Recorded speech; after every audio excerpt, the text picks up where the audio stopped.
बाहर कौटी ही ना कटक आरंभ है बालीजात्रा से गड़गड़िया पीठर से नदी महानदी से पठारे से आरंभ है गोटे पटे दुर्ग आम बारबाटी भग्न दुर्ग एपटे महानदी से पढ़िया जो पाइक मैंने ये युद्ध विद्या शिखुते से जगार आरंभ है 1568 मसीह मुकुंददेव मृत्यु पर ओडिशा पराधीन हो गला अफगान मुसलमान प्रथम ओडिशा को कबलित कले शासन कले दुर्गा पूजा पूजा महोत्सव मेला महोत्सव आपणकर बालीजात्रा जात्रा जानी जात्रा ये सबू आपणकर माने आजिकार से सबू भितर किसी प्रभेद देखुं ये सब हूँ देखा शिक्षा ओडिया बोली कहुए से यहाँ हूँ ये भक्ति आदौ ना माँ के प्रति भक्ति ना कि 5 जन से बसती ना यहीटा जो संस्कृतिटा जिते लोके भूली जाती मो संस्कृति कौन सी गोटे बड़ प्रश्न पर पचार संस्कृतिटा हूँ आत्मा गोटे जातिर आत्मा तार संस्कृति से संस्कृति लोप पाइले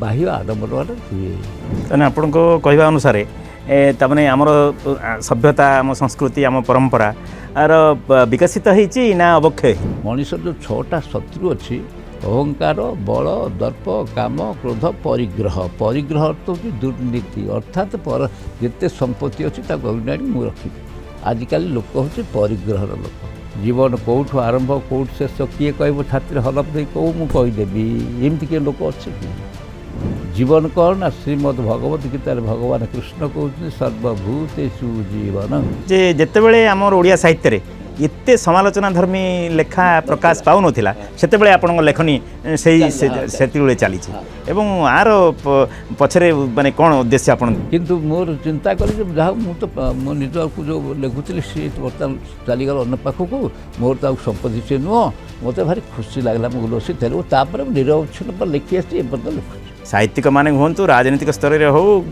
माने विभिन्न क्षेत्र रे तार जो आरोप प्रत्यारोप चली ओडिया अस्मिता उपरे माने ताकू समालोचना चली आपण ये समालोचना धर्मी ओडिया अस्मिता उपरे आपनकर विचार कौन सारा ओडिशा उन्नत सब खाली मागुचन सब भिकारी मुझे लिखी गोटे आर्टिकल लिखी भिकारी पलटि भिकारी अस्मिता थी लोकटी हाथ पताए ना ये सब अनुष्ठान में आजिकल आउ सी चिंता अच्छी राजनीति जहाँ को चाहिए रखी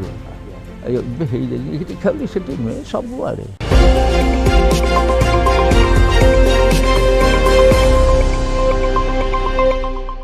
नमस्कार दर्शक बंधु निर्भीक विचार आज अध्याय को आपण को स्वागत करुच्ची मु अवनी चंद्र दास।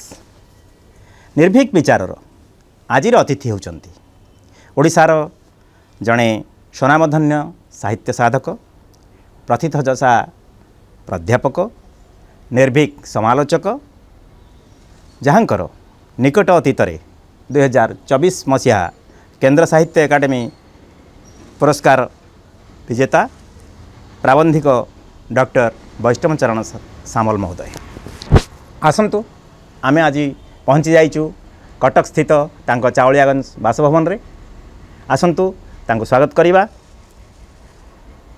सर नमस्कार। सर नमस्कार। हजार वर्षर पुराणा ओडिया संस्कृतिर प्राणकेन्द्र कटक आपणक साधनार सिद्धिक्षेत्र महानदीर विस्तारित बेलाभूमि रे एबे पारंपरिक बालीजात्रा महोत्सव चली कटकर गली कंदी सबुठारे जनगहली पारंपरिक उत्सव साथी विपणनर पसरा मिली कटक सहर केमिति देखुचंती आपण ए व्यस्त सहर जीवन को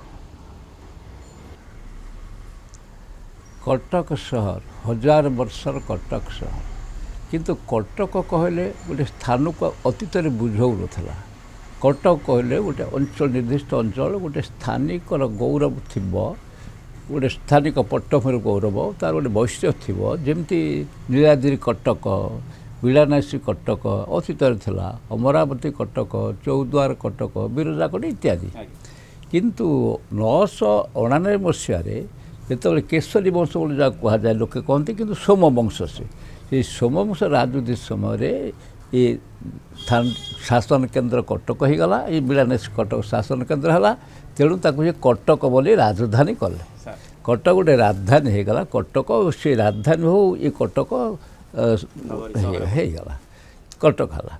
ଏଇ ଯେଉଁ କଟକର ବୈଶିଷ୍ଟ୍ୟ କଥା ଆପଣ କହୁଛନ୍ତି, ତାର ଯେଉଁ ଗୌରବ ଥିଲା ସୋମବଂଶ, ଗଙ୍ଗବଂଶ, ସୂର୍ଯ୍ୟବଂଶ, ଚାଲୁକ୍ୟ ବଂଶ ମୁକୁନ୍ଦ ଦେବଙ୍କ ପର୍ଯ୍ୟନ୍ତ 1568 ମସିହା ପର୍ଯ୍ୟନ୍ତ କଟକର ଗୌରବ ସର୍ବଭାରତୀୟ ସ୍ତରରେ ଥିଲା। ଏଠି ନୁହେଁ, ଏଇଟା ଇତିହାସ ମଧ୍ୟ ସମର୍ଥିତ। କାରଣ ସେଟା ଓଡ଼ିଶା ଥିଲା ସ୍ୱାଧୀନ। 1568 ମସିହାରେ ମୁକୁନ୍ଦ ଦେବଙ୍କ ମୃତ୍ୟୁ ପରେ ଓଡ଼ିଶା ପରାଧୀନ ହୋଇଗଲା। ଆଫଗାନ ମୁସଲମାନ ପ୍ରଥମେ ଓଡ଼ିଶାକୁ କବଳିତ କଲେ, ଶାସନ କଲେ, ନାନା କଥା ଘଟିଲା, କଳାପାହାଡ଼ ଆକ୍ରମଣ ହେଲା, ତାଙ୍କ ମୃତ୍ୟୁ ପରେ ହେଲା। ଏଇ ଯେଉଁ ସ୍ୱାଧୀନତା ଚାଲିଗଲା ପରେ ଯେଉଁ ପାରମ୍ପରିକ ନୌବାଣିଜ୍ୟଟି ଆସିଥିଲା, ଖ୍ରୀଷ୍ଟପୂର୍ବ କାଳରୁ ଯେଉଁ ନୌବାଣିଜ୍ୟ ଆସିଥିଲା ପ୍ରସିଦ୍ଧି ଲାଭ କରିଥିଲା, ତାର ସୁବର୍ଣ୍ଣ ଯୁଗ ହେଲା କେଉଁ ସମୟରେ? କପିଳେନ୍ଦ୍ର ଦେବ ଯେତେବେଳେ ଗଜପତି ହେଲେ, ଅର୍ଥାତ୍ 16ଶ ଶତାବ୍ଦୀ, 17ଶ ଶତାବ୍ଦୀ, ଏ 2 ଶତାବ୍ଦୀ 300 ଧରନ୍ତୁ, ସେ ସମୟରେ ଏଇଠାର ସୁବର୍ଣ୍ଣ ଯୁଗ ଥିଲା। ଆମ ନୌବାଣିଜ୍ୟର ସୁବର୍ଣ୍ଣ ଯୁଗର ବ୍ୟାପ୍ତି ଲାଭ କରିଥିଲା।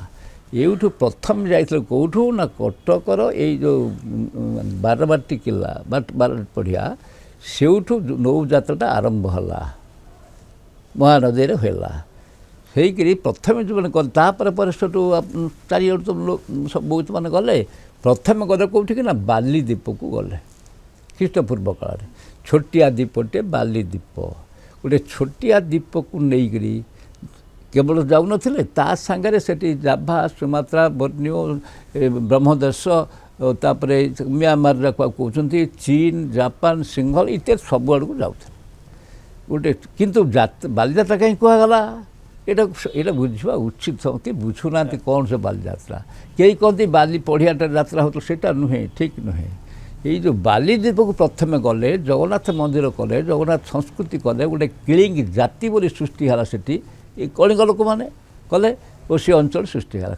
କଳିଙ୍ଗ ସଂସ୍କୃତି ସାରା ବ୍ୟାପିଲା। ପ୍ରଥମେ ବାଲିଯାତ୍ରାକୁ ଗଲେ। ଯଦି ଗଲେ, ଏଇ ଯେଉଁ ଯାଆନ୍ତି ଯେତେବେଳେ ବାଲିଯାତ୍ରାକୁ, ସେ ଯେଉଁ ଲୋକେ କହନ୍ତି ଆ କା ମା ବଇ ପାନ ଗୁଆ ଦେଇ, ଗୁଆ ପାନ ଦେଇ ମାସକ କ'ଣ ଗୁଆପାନ ତୋର, ମାସକ ଧର୍ମ ମୋହର। ଏଇଟା ଲୋକେ କଲେ, କାରଣ ଯେହେତୁ ବୋଇତକୁ ପଠେଇ ବିଦା କରନ୍ତି, ଫୁଳହୁଳି ଦେଇକରି ପୂଜା କରି ପଠେଇ ଦିଅନ୍ତି, ସେତେବେଳେ ସେମାନେ ଏଇ ସ୍ତ୍ରୀ ଲୋକମାନେ ବନ୍ଦାପନା କରନ୍ତି, ସେମାନେ କରନ୍ତି। ବୋଇତ ଯାଉଛି ସେଠି କାଗଜ ଡଙ୍ଗା ଭସେଇବାର ନଥିଲା, କି ଆମେ ଯେଉଁ ଭସଉଛୁ ଆଜିକାଲି ସେସବୁ ନଥିଲା, ମୋଟେ ନଥିଲା। ଯେତେବେଳେ ଆପଣ ଜାଣିଥିବେ, ଯେତେବେଳେ ସଂସ୍କୃତିର ଅବକ୍ଷୟ ହେଇଯାଏ, ପୁରାପୁରି ଅବକ୍ଷୟଗ୍ରସ୍ତ ହୁଏ, ଆଡ଼ମ୍ବରଟା ପ୍ରକାଶ ପାଏ, ଖୁବ୍ ଆଡ଼ମ୍ବର। ଯେମିତି ଦୁର୍ଗା ପୂଜା ହେଉଛି ଆପଣ କହୁଛନ୍ତି, ପରେ କରିଛନ୍ତି ମୁଁ କହିବି, ଆଡ଼ମ୍ବର ପ୍ରକାଶ ପାଏ। ସେଥିରେ ଭକ୍ତି ନଥାଏ କି ଗୋଟେ ଶ୍ରଦ୍ଧା ନଥାଏ, ଗୋଟେ ଆଡ଼ମ୍ବର ପ୍ରକାଶ ପାଏ। ମଣିଷର ଯେଉଁ ଅହଙ୍କାରଟା ଥାଏ ସେଇଟା ଫୁଟାଣି ଖେଳେ। ଏଇଟା ହେଉଛି ହବି। ଅତେ ଏଇ ଯେଉଁ ବାଲିଯାତ୍ରା କରାଗଲା ମୋର ବିଚାରରେ, କାରଣ ଊନବିଂଶତାର ଯେଉଁ ପତ୍ରପତ୍ରିକା ବାହାରିଥିଲା, ସେଥିରେ ବାଲିଯାତ୍ରା ସବୁରେ ଉଲ୍ଲେଖ ନାହିଁ। ଆପଣ ଦେଖିବେ, ଖୋଜିବେ, ମୁଁ କହୁନି, ଦେଖିବେ ନାହିଁ। କିନ୍ତୁ ବାଲିଯାତ୍ରା ଲୋକେ ତ ବନ୍ଦାପନା କରୁଥିଲେ, ଏଇ ଯେଉଁ ଡଙ୍ଗା ଭସାଇ କରୁଥିଲେ, କାହିଁକିନା ସେଇ ଊନବିଂଶତାର ମଧ୍ୟଭାଗ ଫକୀର ମୋହନ ସେନାପତି ସେଥିରେ କାମ କରୁଥିଲେ ଜାହାଜାତି ବ୍ୟବସାୟରେ। ସେ ଲେଖିଛନ୍ତି କେମିତି ଫିରିଙ୍ଗି ଦଳଦସ୍ୟୁ, ଫରାସୀ ଦଳଦସ୍ୟୁ, ଦିନାମାର ଦଳଦସ୍ୟୁ ଏସବୁ ଆସିକିରି ୟାକୁ କେମିତି ଭାର ମାନେ ତାଙ୍କୁ ଅତ୍ୟାଚାର ବହୁତ ଲୁଣ୍ଠନ କରିଛନ୍ତି। ଆମକୁ ତ ସୁରକ୍ଷା ଦେଉ କେହି ନାହିଁ, କାହିଁକିନା ଗଜପତି ଶାସନ ଆଉ ନାହିଁ, ପାଇକ ପରମ୍ପରା ଆଉ ନାହିଁ, ଭୁଷୁଡ଼ି ଗଲାଣି। ତେଣୁ ସେ ଫିରିଙ୍ଗି ମାନେ ଇଂରେଜ ଶାସକ, ତେଣୁ ତାଙ୍କୁ ଆଉ ବାଧା ଦେଉ କେହି ନାହିଁ। ଫଳରେ ବହୁତ ଶେଷ ହେଇଗଲା। ଖାଲି ସିଏ ଲେଖିନାହାନ୍ତି, ଆପଣଙ୍କର ଏବେକାର ଆଇଏଏସ୍ ଅଫିସର ଥିଲେ ହୃଷିକେଶ ପଣ୍ଡା, ଗର୍ବ କରିବାର ବେଳ ବହିରେ ମଧ୍ୟ ଲେଖି କ'ଣ କେମିତି ହେଇଛି। ବନ୍ଧୁଗଣ, ସେଇ ଦୃଷ୍ଟିରୁ ଯେଉଁ ବାଲିଯାତ୍ରା ହେଲା, ମୋର ଦୃଷ୍ଟିକୋଣରୁ ଆପଣ ଜାଣିଥିବେ 1924 ମସିହାରେ କାହ୍ନୁଚରଣ ମହାନ୍ତି ପ୍ରସିଦ୍ଧ ଉପନ୍ୟାସିକ ବାଲିଯାତ୍ରା ବୋଲି ଗୋଟେ ଉପନ୍ୟାସ ଲେଖିଲା। ସେଇ ଯେଉଁ ବାଲିଯାତ୍ରାଟା, ସେ ବହିଟି ଏତେ ପପୁଲାର ହେଲେ ସାରା ଓଡ଼ିଶାରେ ବ୍ୟାପିଗଲା। ଏବେ ବି ପଢ଼ନ୍ତୁ। ସେଇ ଯେଉଁ ବାଲିଯାତ୍ରା ବହିଟି ଲେଖିଲେ, ସେଇଠୁ ଧରିକି ବାଲିଯାତ୍ରା ଗୋଟେ ବିଧିବଦ୍ଧରେ ଆରମ୍ଭ ହେଲା କଟକରୁ। ବାହାରେ କେଉଁଠି ହେଇନଥିଲା, କଟକରୁ ଆରମ୍ଭ ହେଲା ବାଲିଯାତ୍ରା। ସେଇ ଗଡ଼ଗଡ଼ିଆ ପୀଠରେ, ସେଇ ନଦୀରେ, ମହାନଦୀରେ, ସେଇ ପଠାରେ ଆରମ୍ଭ ହେଲା। ଗୋଟେ ପଟେ ଦୁର୍ଗ, ଆମର ବାରବାଟୀ ଭଗ୍ନ ଦୁର୍ଗ, ଏପଟେ ମହାନଦୀ, ସେ ପଡ଼ିଆ ଯେଉଁଠି ପାଇକମାନେ ଇଏ କରୁଥିଲେ, ଯୁଦ୍ଧ ବିଦ୍ୟା ଶିଖୁଥିଲେ, ସେଇ ଜାଗାରେ ଆରମ୍ଭ ହେଲା। ସେଇ ପରମ୍ପରାକୁ ବର୍ଣ୍ଣ କରିକିରି ବାଲିଯାତ୍ରା ଆରମ୍ଭ ହେଲା, ଚାଲିଲା। ଏଇ ବାଲିଯାତ୍ରା ମୋ ଦେଖିବାରେ, ମୋର 50 ମସିହାରେ ଦେଖିବାରେ ବାଲିଯାତ୍ରାଟା, 60 ମସିହାରେ ଦେଖିବାରେ ବାଲିଯାତ୍ରାଟା ଆରମ୍ଭ ନଥିଲା। ଆପଣ ସାର୍ ମାନେ କଟକରେ 6 ଦଶନ୍ଧିରୁ 7 ଦଶନ୍ଧି ବ୍ୟାପୀ ଲୋକ ରହିଲେଣି ଆଜ୍ଞା ସେତେବେଳର ଯେଉଁ ପୂଜା ପାର୍ବଣ ଆପଣଙ୍କର ଦଶହରା ଦୁର୍ଗା ପୂଜା ପୂଜା ମହୋତ୍ସବ ମେଳା ମହୋତ୍ସବ ଆପଣଙ୍କର ବାଲିଯାତ୍ରା ଯାତ୍ରା ଯାନିଯାତ୍ରା ଏସବୁ ଆପଣଙ୍କର ମାନେ ଆଜିକାର ସେଇ ସବୁ ଭିତରେ କିଛି ପ୍ରଭେଦ ଦେଖୁଛନ୍ତି? ଆକାଶ ପାତାଳ ପ୍ରଭେଦ। ସେ ତ ଦୁର୍ଗା ମେଢ଼ କେତୋଟି ହେଉଥିଲା, ଇଏ ତ ପିଲା ଜନ୍ମ ନଥିବ, ଆପଣ ତ ଜନ୍ମ ହେଇଥିବ, ଆପଣ କୁହନ୍ତୁ 60 ମସିହା ବେଳକୁ ଦୁର୍ଗା ମେଢ଼ କଟକ ସହରରେ କେତୋଟି, ହାତ ଗଣି ଦେବେ କେତୋଟି। ଚାନ୍ଦିନୀ ଚୌକ ସେ ମଙ୍ଗଳା ବାଗ ଏ କେତୋଟି ଜାଗାରେ ହେଉଥିଲା। ଆମର ଚାଉଳିଆ ଗଞ୍ଜରେ ନଥିଲା, ଦୁର୍ଗା ନଥିଲା, ଆରେ ସବୁ ଦୁର୍ଗା କିଛି ନଥିଲା, ଏଠି ଶିବ ପୂଜା କରୁଥିଲେ, ଶିବ ମୂର୍ତ୍ତି ନଥିଲା। ସେତେବେଳେ ଖୁବ୍ ଅଳ୍ପ ମେଢ଼ ଥିଲା। ବଙ୍ଗାଳୀମାନେ କିଛି ମେଢ଼ କରିଥିଲେ, ପ୍ରଥମରୁ ଆରମ୍ଭ କଲେ ସେମାନେ କରିଥିଲେ ନା ଆରମ୍ଭ ନା ଏମାନେ କ'ଣ କରିଥିଲେ କି? ଓଡ଼ିଆ କେହି କରିନଥିଲେ, ବଙ୍ଗାଳୀମାନେ ସେଟା ତାଙ୍କ ପରମ୍ପରା ଏଠି କରିଥିଲେ। ସେଇଟା ଜମିଦାରୀ ଚାଲିଲା ପରେ ସେଟା ଗଣପର୍ବରେ ପରିଣତ ହେଲା, ଲୋକେ କଲେ। ଏଇ ଯେଉଁ ପରମ୍ପରା ଚାଲିଲା ସେତେବେଳେ ମୁଁ ଲକ୍ଷ୍ୟ କରିଥିଲି, ଆମେ ଯାଉଥିଲୁ ଦେଖିବା ପାଇଁ, ଟିକେ ଯେଉଁ ଦୁର୍ଗା ମଣ୍ଡପରେ ଚଣ୍ଡୀପାଠ କରାଯାଉଥାଏ ସେତେବେଳେ ଟିକେ 5-10-25 ଲୋକ ବସିକି ଶୁଣୁଥିଲେ। ଏକ ଗୋଟେ ଭକ୍ତିଭାବ ଥିଲା ଓ ସ୍ତ୍ରୀ ଲୋକମାନେ ଯାଇକି ଯେଉଁ ବନ୍ଦାପନା କରୁଥିଲେ ସେଠି କରୁଥିଲେ, ମୁଁ ଦେଖିଛି ସେଗୁଡ଼ାକ, ଗୋଟେ ଆନନ୍ଦ ଉଲ୍ଲାସ ବୋଧ ଆସୁଥିଲା। କ୍ରମେ କ୍ରମେ 70 ମସିହା ପରେ ପ୍ରତିଯୋଗିତାମୂଳକ ଭାବରେ ସାରା ଓଡ଼ିଶାରେ ପାଖରେ ପାଖରେ କେବଳ କେତେ ସେ ହେଲାଣି ମେଢ଼ ନାହିଁ। ଭୁବନେଶ୍ୱର ହେଇନଥିଲା ସେତେବେଳେ, ସେ କାଲି ଭୁବନେଶ୍ୱରରେ ଆରମ୍ଭ ହେଇନି, ପରେ ହେଲା, କିନ୍ତୁ ଭର୍ତ୍ତି ହେଇଗଲା ଚାରିଆଡ଼େ। ଇଏ ସବୁ ହେଉଛି ଦେଖା ଶିକ୍ଷା ଓଡ଼ିଆ ବୋଲି ଯାହା କୁହାଯାଏ ସେୟା। ଏଇଟା ହେଉଛି ଏଠି ଭକ୍ତି ଆଦୌ ନାହିଁ, ମାଆଙ୍କ ପ୍ରତି ଭକ୍ତି ନାହିଁ କି 5 ଜଣ ସେଠି ବସନ୍ତି ନାହିଁ। ଏଠି ଆରମ୍ଭଟା ଅତି ନୀରବ, ସବୁ ମଣ୍ଡପରେ ଆରମ୍ଭରେ କେହି ନାହାନ୍ତି, ନୀରବ ନିସ୍ତବ, କିନ୍ତୁ ବିସର୍ଜନଟା ଆଡ଼ମ୍ବର ପୂର୍ଣ୍ଣ। ଏବେ ଯେଉଁ ଚାଲିଛି ସୁନା ମେଢ଼, ସୁନା ମୁକୁଟ, ସୁନା ରୂପା ଚାଲିଛି ପ୍ରତିଯୋଗିତା, ମହଣ ସୁନା ଜବରଦସ୍ତ ଆଦାୟ କରିକିରି ଯେଉଁ କରୁଛନ୍ତି, ଇଏ କ'ଣ ଭକ୍ତି? ଆରେ ସେ ମାଆର କ'ଣ ନାହିଁ ଯେ ତାକୁ ତୁମେ ସୁନାରେ ସଜେଇବ?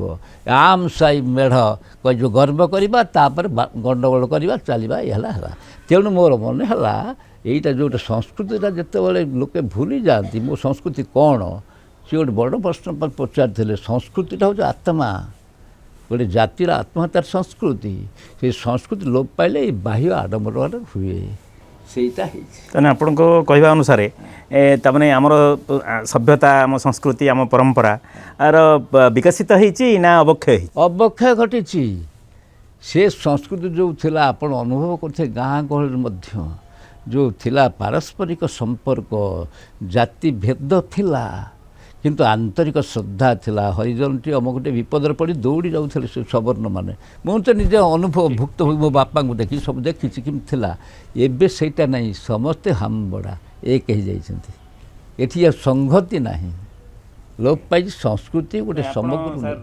ମୁଁ କହିବା କଥା, ଆପଣ ତ ଗାଁରେ ବଢ଼ିଛନ୍ତି, କେନ୍ଦ୍ରାପଡ଼ାର ଏକ ଇଏ ପଲ୍ଲୀରେ ଆପଣଙ୍କର ବାପା ଥିଲେ ଜଣେ ଗାନ୍ଧୀବାଦୀ ସ୍ୱାଧୀନତା ସଂଗ୍ରାମୀ ଏବଂ ଦିନ ମଜୁରିଆ ଖଟିଖିଆ ଦରଦୀ ଭାବରେ ସେ ଅତି ଆପଣାର ହେଇକିରି ତାଙ୍କୁ ସେମାନଙ୍କର ଦୁଃଖ ସୁଖରେ ଭାଗି ହେବା ଏବଂ ତାଙ୍କ ପ୍ରତି ସ୍ନେହ ଅନୁକମ୍ପା ତାଙ୍କର ଅନେକ ଥିଲା ଏବଂ ସେ ପ୍ରଭାବରେ ଆପଣଙ୍କର ମୋ ଉପରେ ପ୍ରଭାବ କହିଲେ ଗଭୀର ପ୍ରଭାବ।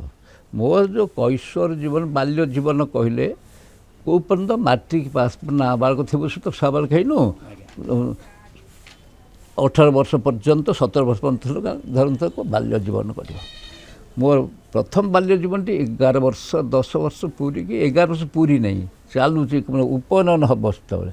ବାପାଙ୍କର ଦେହାନ୍ତ ହେଲା, ପ୍ରଥମ ନିର୍ବାଚନ ସରିଛି 52 ମସିହାରେ ଏବଂ ବାପାଙ୍କ ବସନ୍ତ ସେବା କରିବାକୁ ଯାଇଛନ୍ତି। ସେଇ ରୋଗ ପଡ଼ିଲେ ସେ ଏଲୋପାଥି ଔଷଧ ଖାଆନ୍ତିନି, ପ୍ରାକୃତିକ ତାଙ୍କର ଚିକିତ୍ସା, ମୃତ୍ୟୁ ହେଇଗଲା।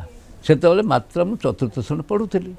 ତେଣୁ ପିଲାଦିନୁ ଦେଖିଛି ଆନ୍ଦୋଳନକୁ ଯାଉଥିଲେ, ଗୋଟେ ଖାଲି ଚାଦର ଲୁଗାପଟା କାହାକୁ ଦେଇ ଆସିଲେ, ଗାମୁଛା ପିନ୍ଧି ଘରକୁ ଆସନ୍ତି। ମୋ ବୋଉ ଘରକୁ ପୁରେଇ ଦେନେ ହରିଜନ ଛୁଇଁକି ଆସିଛି। ସେ ବହୁତ କଥା ତାକୁ ଇତିହାସ କଲେ ସେ ପୋଥି ହେବ। ମୋ ବାପା ମୋର ଆଦର୍ଶ, ସେ ମଣିଷକୁ ଭଲ ପାଉଥିଲେ, ସଂସ୍କୃତିକୁ ଭଲ ପାଉଥିଲେ, ଈଶ୍ୱର ବିଶ୍ୱାସୀ, କିନ୍ତୁ ଏ ଆଡ଼ମ୍ବରକୁ ଆଦୌ ପସନ୍ଦ ସେ କରନ୍ତି। ଈଶ୍ୱର ବିଶ୍ୱାସୀ, ଏ ଆଡ଼ମ୍ବର ଭିତରେ ସେ ପଶନ୍ତି ନାହିଁ ମୋଟେ ଆଦୌ ନୁହଁ। ଆଉ ହରିଜନମାନଙ୍କ ସେ ତ ହରିଜନଙ୍କ ଲୋକ ହୋଇଗଲେ, ତାଙ୍କ ଆଦିବାସୀ ହରିଜନ ଏ ସବୁ ମିଶି ତାଙ୍କ ସେ ତ ଜାତିମାନେ ଦିନେ ତାକୁ ମଣିଷକୁ ସ୍ୱୀକାର କରନ୍ତି। ମୋ ପିଲାଦିନରୁ ପ୍ରଭାବ ପଡ଼ିଲା ସେଇ ମଣିଷକୁ ଭଲ ପାଇବା, ଆମ ମାଟିକୁ, ମଣିଷକୁ, ସଂସ୍କୃତିକୁ ଭଲ ପାଇବା ପ୍ରଭାବଟା ବାପାଙ୍କ ପ୍ରଭାବ। ତ୍ୟାଗଟା କ'ଣ ମୁଁ ତାଙ୍କ ପାଖରୁ ଶିଖିଲି, ତ୍ୟାଗ କ'ଣ। ତେଣୁ ମୋ ଜୀବନରେ କିଛି ନାହିଁ, ଏଇ ଯେଉଁ ଘର ଖଣ୍ଡ ଦେଖୁଛି ଇଏ କେଉଁ ମାସ ଆରମ୍ଭ ହେଇକି ସେ ପୁଅ ତାକୁ କରି ତାର କିଛି ବାଗ ବୟସ କିଛି ନାହିଁ, ସେଇଆ ଏତିକି। ମୋର କିଛି ନାହିଁ, କୌଣସି ପଇସା ଟଙ୍କା ପଇସା ଏସବୁ ନୁହେଁ, ଏଗୁଡ଼ା ଗୋଟେ ଏ ମଣିଷକୁ ଭଲ ପାଇବା ଯେଉଁ ଆପଣଙ୍କ ବାପାଙ୍କ ଠାରୁ ଆପଣ ଶିଖିଲେ ବା ତାଙ୍କ ପ୍ରଭାବରେ ସେଠି ଲେଖିଲେ ବି ସେଇ ସମୟ। ହଁ କହୁଛି, ଅନ୍ୟାୟକୁ ପ୍ରତିବାଦ କଲି ମୋ ପିଲାଦିନରୁ। ବାପା ମରିଯାଏ ଅନ୍ୟାୟ, ଯେହେତୁ ଟାଉଟର ମାନେ ଗାଁରେ ଯେଉଁ ମାଉଲ କରି ଭାଙ୍ଗ କରନ୍ତି, ନାନା ପ୍ରକାର କୁଚ୍ଛିତ ଜମି ସବୁ ଦୁର୍ବଳ ଲୋକ ନେଇଯାଆନ୍ତି, ମୁଁ ଛିଡ଼ା ହେଇ ସେମାନେ ବିରୁଦ୍ଧରେ। ସେଠୁ ଜାତିଭେଦକୁ ନ ମାରିକି ସମସ୍ତେ ଖାଇବୁ ଆମେ, ଏପରିକି ସେ ହରିଜନ ହରିଜନ ଯେଉଁ ନା ଗୌଡ଼, ତନ୍ତୀ କି ବଢ଼େଇ, କେଉଟ, ଧୋବା ଏ ସମସ୍ତଙ୍କ ସହିତ ଆମେ ମିଶିଲୁ କଲି, ଯୁବକ ସଂଘ କରି ବିରୋଧ କରୁ ଆମେ। ତେଣୁ ବାପାଙ୍କ ପ୍ରଭାବ ମୋ ଉପରେ ବହୁତ ପଡ଼ିଛି ଏବଂ ତାଙ୍କୁ ମୁଁ ଜୀବନରେ ଭୁଲି ହେବ ନାହିଁ। ବହୁ କାଳ 1952 ମରିଗଲେ ଏପର୍ଯ୍ୟନ୍ତ ସେ ବି ମୁଁ ଜୀବନ୍ତ ଅଛି। ମୋ ଆତ୍ମଚରିତ୍ରରେ ଜଣେ ବଣାବାଟର କାହାଣୀରେ ତାକୁ ମୁଁ ଲେଖିଛି। ନାଇଁ 1966 ମସିହାରେ ଆପଣଙ୍କର ବୃତ୍ତିଗତ ଜୀବନ ଆରମ୍ଭ ହେଲା, ଅଧ୍ୟାପନ ଆରମ୍ଭ FM କଲେଜରୁ ଆରମ୍ଭ କଲେ। ଆପଣଙ୍କର ସେବେଠାରୁ ଆପଣଙ୍କର ସାହିତ୍ୟ ସର୍ଜନାର ମାନେ ମାନେ ଯାତ୍ରା ତୀବ୍ରତର ହେଲା ବୋଲି ଯାହା ପାଠକମାନେ କହନ୍ତି। ସେ ବୃତ୍ତିଗତ ଜୀବନ ଆପଣଙ୍କର ଯେ ଅଧ୍ୟାପନା କିଭଳି ଭାବରେ ଆପଣଙ୍କ ସାହିତ୍ୟ ସାଧନାରେ ସହଯୋଗ କରିଛି ବା ସାହାଯ୍ୟ କରିଛି? ମୋ ଜୀବନଟା ହେଉଛି ସଂଘର୍ଷ ସଙ୍କଟରେ ପରିପୂର୍ଣ୍ଣ। ଏ ଯାବତ୍ ଉପଲବ୍ଧି କରିଛି ବଡ଼ ହେଲା ପରେ, ପିଲାଦିନେ ନୁହେଁ, ବଡ଼ ହେଲା ପରେ ଅଧ୍ୟାପକ ଜୀବନ ଅନୁଭବ କଲି। ଏଠି କେହି କାହାକୁ ବଡ଼ ସ୍ତରରେ, ଉଚ୍ଚ ସ୍ତରରେ କେହି କାହାକୁ ସହନ୍ତିନି। ଆପଣ ଅନୁଭବ କରିଥିବେ ତ, ଥିଲେ ଆପଣ ସେକ୍ରେଟେରୀ, ବିଜୟ ପଟ୍ଟନାୟକର ସେକ୍ରେଟେରୀ ଭଳିଆ ମଣିଷ, ଉତ୍ତମ ଲୋକ ଯିଏ ତାଙ୍କ ସେକ୍ରେଟେରୀ ଥିଲେ, ଅନୁଭବ କରିଥିବେ। ବିଜୟଙ୍କୁ ପଚାରି ମଧ୍ୟ କେହି ଉପସ୍ତରକୁ ଗଲେ ସେ ଉପର ଲୋକମାନେ କେହି କାହାକୁ ସହନ୍ତି ନାହିଁ। ଉପରକୁ ଆପଣଙ୍କୁ ଆନନ୍ଦ କରୁଛୁ, ଭାରି ସ୍ୱାଗତ କରିଦେବ, କି ଭିତରେ ଗୋଛି କାଟିବା ମଣିଷ ଉପର ସ୍ତର, ତଳବର୍ଗର ନୁହଁ, ତଳବର୍ଗ ଜାଣନ୍ତି ନାହିଁ, ଉପର ସ୍ତରର। ଏଟାକୁ ଲେଖିଛନ୍ତି ରାଧାନାଥ ରାୟ ଶିକାଳୁ ଲେଖିଛନ୍ତି, ଗୋଟେ ସବୁ କାହିଁକି ହୁଏ ବୋଲି। ଛାଡ଼ନ୍ତୁ, ମୁଁ ଯେତେବେଳେ ଅଷ୍ଟମ ଶ୍ରେଣୀରେ ପଢ଼ୁଥିଲି 1955 ମସିହାରେ, ବାପା ତ ମରିଯାଇଛନ୍ତି, ଏଇ ରିଆକ୍ସନ୍ ରହିଛି, ସେତିକିବେଳୁ ମୋ କବିତାରେ ମୁଁ ସେଇ ବିରୋଧୀ ଭାବ ବା ବିପ୍ଳବୀ ଭାବଟା ପ୍ରକାଶ ପାଇଲା। ସେତିକିବେଳୁ ପ୍ରକାଶ, ତାପରେ ତ ମୋର ଜୀବନଟା ହେଲା ଭିନ୍ନ ରକମ। ପାଠ ପଢ଼ିବି କେମିତି, ମାଟ୍ରିକ ପାସ୍ କଲି କିନ୍ତୁ ପାଠ ପଢ଼ିପାରୁନାହିଁ। ସେଠି ଗାଁରେ ରହି ଗୋଟେ ମାଇନର ସ୍କୁଲରେ ମାଷ୍ଟର ହେଉଛି। ତାପରେ ଟେଲିଫୋନ୍ ଚାକିରି କଲା ପରେ କଟକ ଆସିଲି 60 ମସିହାରେ। ଏଇ କଟକରେ ରହିଲା ପରେ ଏଠି ପ୍ରାଇଭେଟଲି IE ପରୀକ୍ଷା ଦେଲି, BA ପଢ଼ିଲି ଅନର୍ସ ନେଇକି କ୍ରାଇଷ୍ଟ କଲେଜରେ, MA ପଢ଼ିଲି ରେଭେନ୍ସା କଲେଜରେ। ଟିକେ ଭଲ କରୁଥିଲି, ଫାଷ୍ଟ ହେଉଥିଲି, ଫାଷ୍ଟ ଗୋଲ୍ଡ ମେଡ଼ାଲ୍ ପାଇଲି। ଏଇଭଳି ପାଇଲା ପରେ ମୁଁ ପାଇଲି ଅଧ୍ୟାପକ ଚାକିରି ପାଇଲି। କିନ୍ତୁ ସେଇ ଯେଉଁ ଅଧ୍ୟାପକ ଚାକିରିଟା ଆରମ୍ଭ ହେଲା ପଢ଼ିଲା ବେଳୁ 65 ମସିହାରୁ ମୋର ଏଇ ଲେଖା ପ୍ରବୃତ୍ତି ବାହାରିଲା ଓ ସମାଲୋଚନା ଲେଖିଲି। ଏଇ ସମାଲୋଚନା ଲେଖିଲା ବେଳେ ବହୁ ଲୋକ କହିଲେ ଆପଣ ୟାକୁ ଲେଖନ୍ତୁ, ଆଉ କିଛି ଲେଖନ୍ତୁ ନାହିଁ। ବହୁତ ମତେ ସମୟର ଲିପି ଶୁଣନ୍ତୁ, କବିତା ବି ଲେଖୁଥିଲି, ମାନେ ସମାଲୋଚନା ଲେଖିଲି, ପ୍ରବନ୍ଧ ବି ଲେଖୁଥାଏ, ଗପ ବି ଲେଖୁଥାଏ। ନାଇଁ ସେଇ ଯେଉଁ କବିତା ସଂକଳନ ପ୍ରକାଶ ଯେତେବେଳେ ପ୍ରଥମେ ହେଲା, ଆପଣଙ୍କର ମାନେ ପିଲାଦିନୁ ଅଷ୍ଟମ ଶ୍ରେଣୀରୁ ଆପଣ ଲେଖା ଆରମ୍ଭ କରିଥିଲେ, କିନ୍ତୁ ଆପଣଙ୍କ ପ୍ରଥମ କବିତା ସଂକଳନ ପ୍ରକାଶ ପାଇଲା ସମୟର ଲିପି, ସେତେବେଳେ ଏକଦମ ଭାରି ବହୁ ଚର୍ଚ୍ଚିତ ହେଇଥିଲା। କେମିତି ଅନୁଭବ କରିଥିଲେ? ହଁ, ମୁଁ ସେତେବେଳେ ବାଲେଶ୍ୱର କଲେଜରେ ମୁଁ ଥିଲି। ସେତେବେଳେ ସେଠୁ ଫେରିଆସି ରେଭେନ୍ସା ଆଇଲି 70 ମସିହାରେ। ସେତିକି ବେଳେ ଜଗନ୍ନାଥ ରଥକୁ ଦେଲି କବିତା ଛାପ, ନା ଜଗନ୍ନାଥ ବୁକ୍ସ ନେଲା। ଜଗନ୍ନାଥ ରଥକୁ ଦେଲି ପ୍ରବନ୍ଧ। ସେ ଯେଉଁ ପ୍ରବନ୍ଧ ଲେଖିଥିଲି ଡଗର ଝଙ୍କାରେ ଭାରତ ସେ ସଂସ୍କୃତି ସମ୍ପର୍କରେ, ସେ ବହିଟେ କଳା ସଂସ୍କୃତି ଓ ସାହିତ୍ୟ 71 ମସିହାରେ ପ୍ରଥମ ବହି। 72 ସେଇ ପତ୍ରିକାରେ ବାହାର ଥାଏ, ସେଇଟା ବହି ଭଲ ଜଗନ୍ନାଥ ରଥ ପବ୍ଲିକ ବାହାର କଲା। ପ୍ରଥମ ସମାଲୋଚନା ପୁସ୍ତକ କଳା ସଂସ୍କୃତି ସାହିତ୍ୟ 1971 ଏବଂ ପ୍ରଥମ କବିତା ସଂକଳନ ସମର ଲିପି 1972 ଏକ ସମୟରେ ବାହାରିଛି।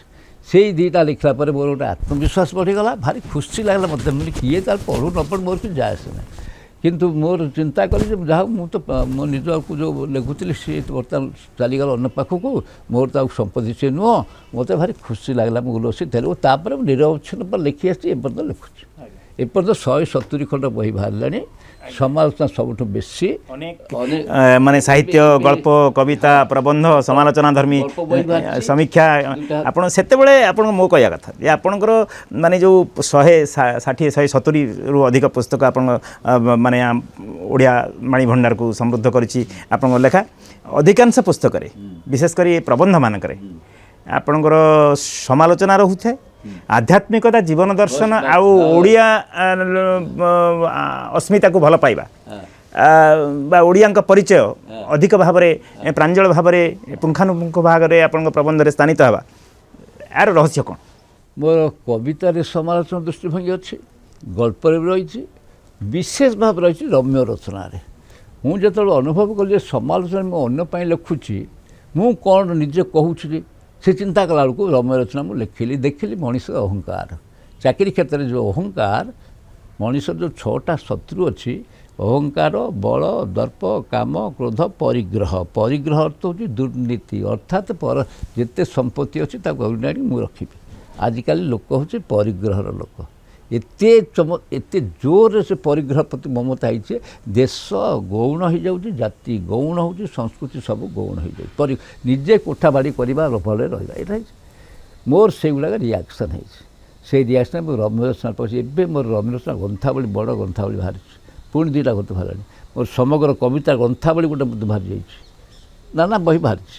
ସମାଲୋଚନା ବେଶୀ ମୁଁ କହିଲି, ସମାଲୋଚନା ଭିତରେ ଲେଖିଲା ବେଳେ ମୁଁ ବେଶୀ ଗୁରୁତ୍ୱ ଦିଏ ନାହିଁ ପଶ୍ଚିମ ଜଗତ ଲୋକ କ'ଣ କହୁଛି, ମୋ ପରମ୍ପରା ମୋତେ କ'ଣ କହୁଛି, ମୋ ସଂସ୍କୃତି କ'ଣ କହୁଛି, ଉପନିଷଦ କ'ଣ କହୁଛି, ଗୀତା ଭାଗବତ କ'ଣ କହୁଛି। ଆଜି ଏତେ ଜିନିଷ ଅଛି ଯେ ମୁଁ ତାଙ୍କୁ ସାଡ଼େ ଖୋଜିବାର ଆବଶ୍ୟକତା ନାହିଁ ବୋଲି ଅନୁଭବ କରିକି ମୁଁ ତାକୁ ଉଦାହରଣ ଦେଲି। ଅତଏବ ଏପର୍ଯ୍ୟନ୍ତ ମୋ ଆଧୁନିକ କବିତା ଉପରେ ଲେଖିଛି ଆଲୋଚନା, ଆଧୁନିକ ଗଳ୍ପ ଉପରେ ବଡ଼ ବଡ଼ ବହି ମୋର ବାହାରିଛି। ଗଳ୍ପ ଉପରେ ପ୍ରଥମ ଆଲୋଚକ ମୁଁ, ଗଳ୍ପ ଯିଏ ଯାହା କହୁନା କାହିଁକି ପ୍ରଥମ ଆଲୋଚକ ମୁଁ, ଏବଂ ବହି ବାହାରିଛି, ଏବେ ବି କେତେ ଖଣ୍ଡ ପୁଣି ବାହାରିବାକୁ ଯାଉଛି। ଏବଂ କବିତା ଉପରେ ଲେଖିଛି ବହି ବାହାରିଛି, ସବୁ ବଡ଼ ବଡ଼ ବହି ବାହାରିଛି। ତେଣୁ ମୁଁ ସମାଲୋଚନାକୁ ଚିନ୍ତା କରେ ଏଇଆ ଯେ ସମାଲୋଚନା ଯେ କରିବ ସେ ଗୁଡ଼ାଏ ବାହାର ପଢ଼ିକି ସମାଲୋଚନା କରିବା ଉଚିତ ନୁହେଁ। ସେ ୟାକୁ ମୌଳିକ ଭାବରେ ପଢ଼ୁ ଓ ଆପଣ ଲେଖକ ଆପଣଙ୍କ ସୃଜନ ବୃତ୍ତ ସହିତ ମୋ ଭିତରେ ଥିବା ସୃଜନ ବୃତ୍ତକୁ ମିଳେଇକି ତାକୁ ଆବିଷ୍କାର କରିକି ଲେଖନ୍ତୁ।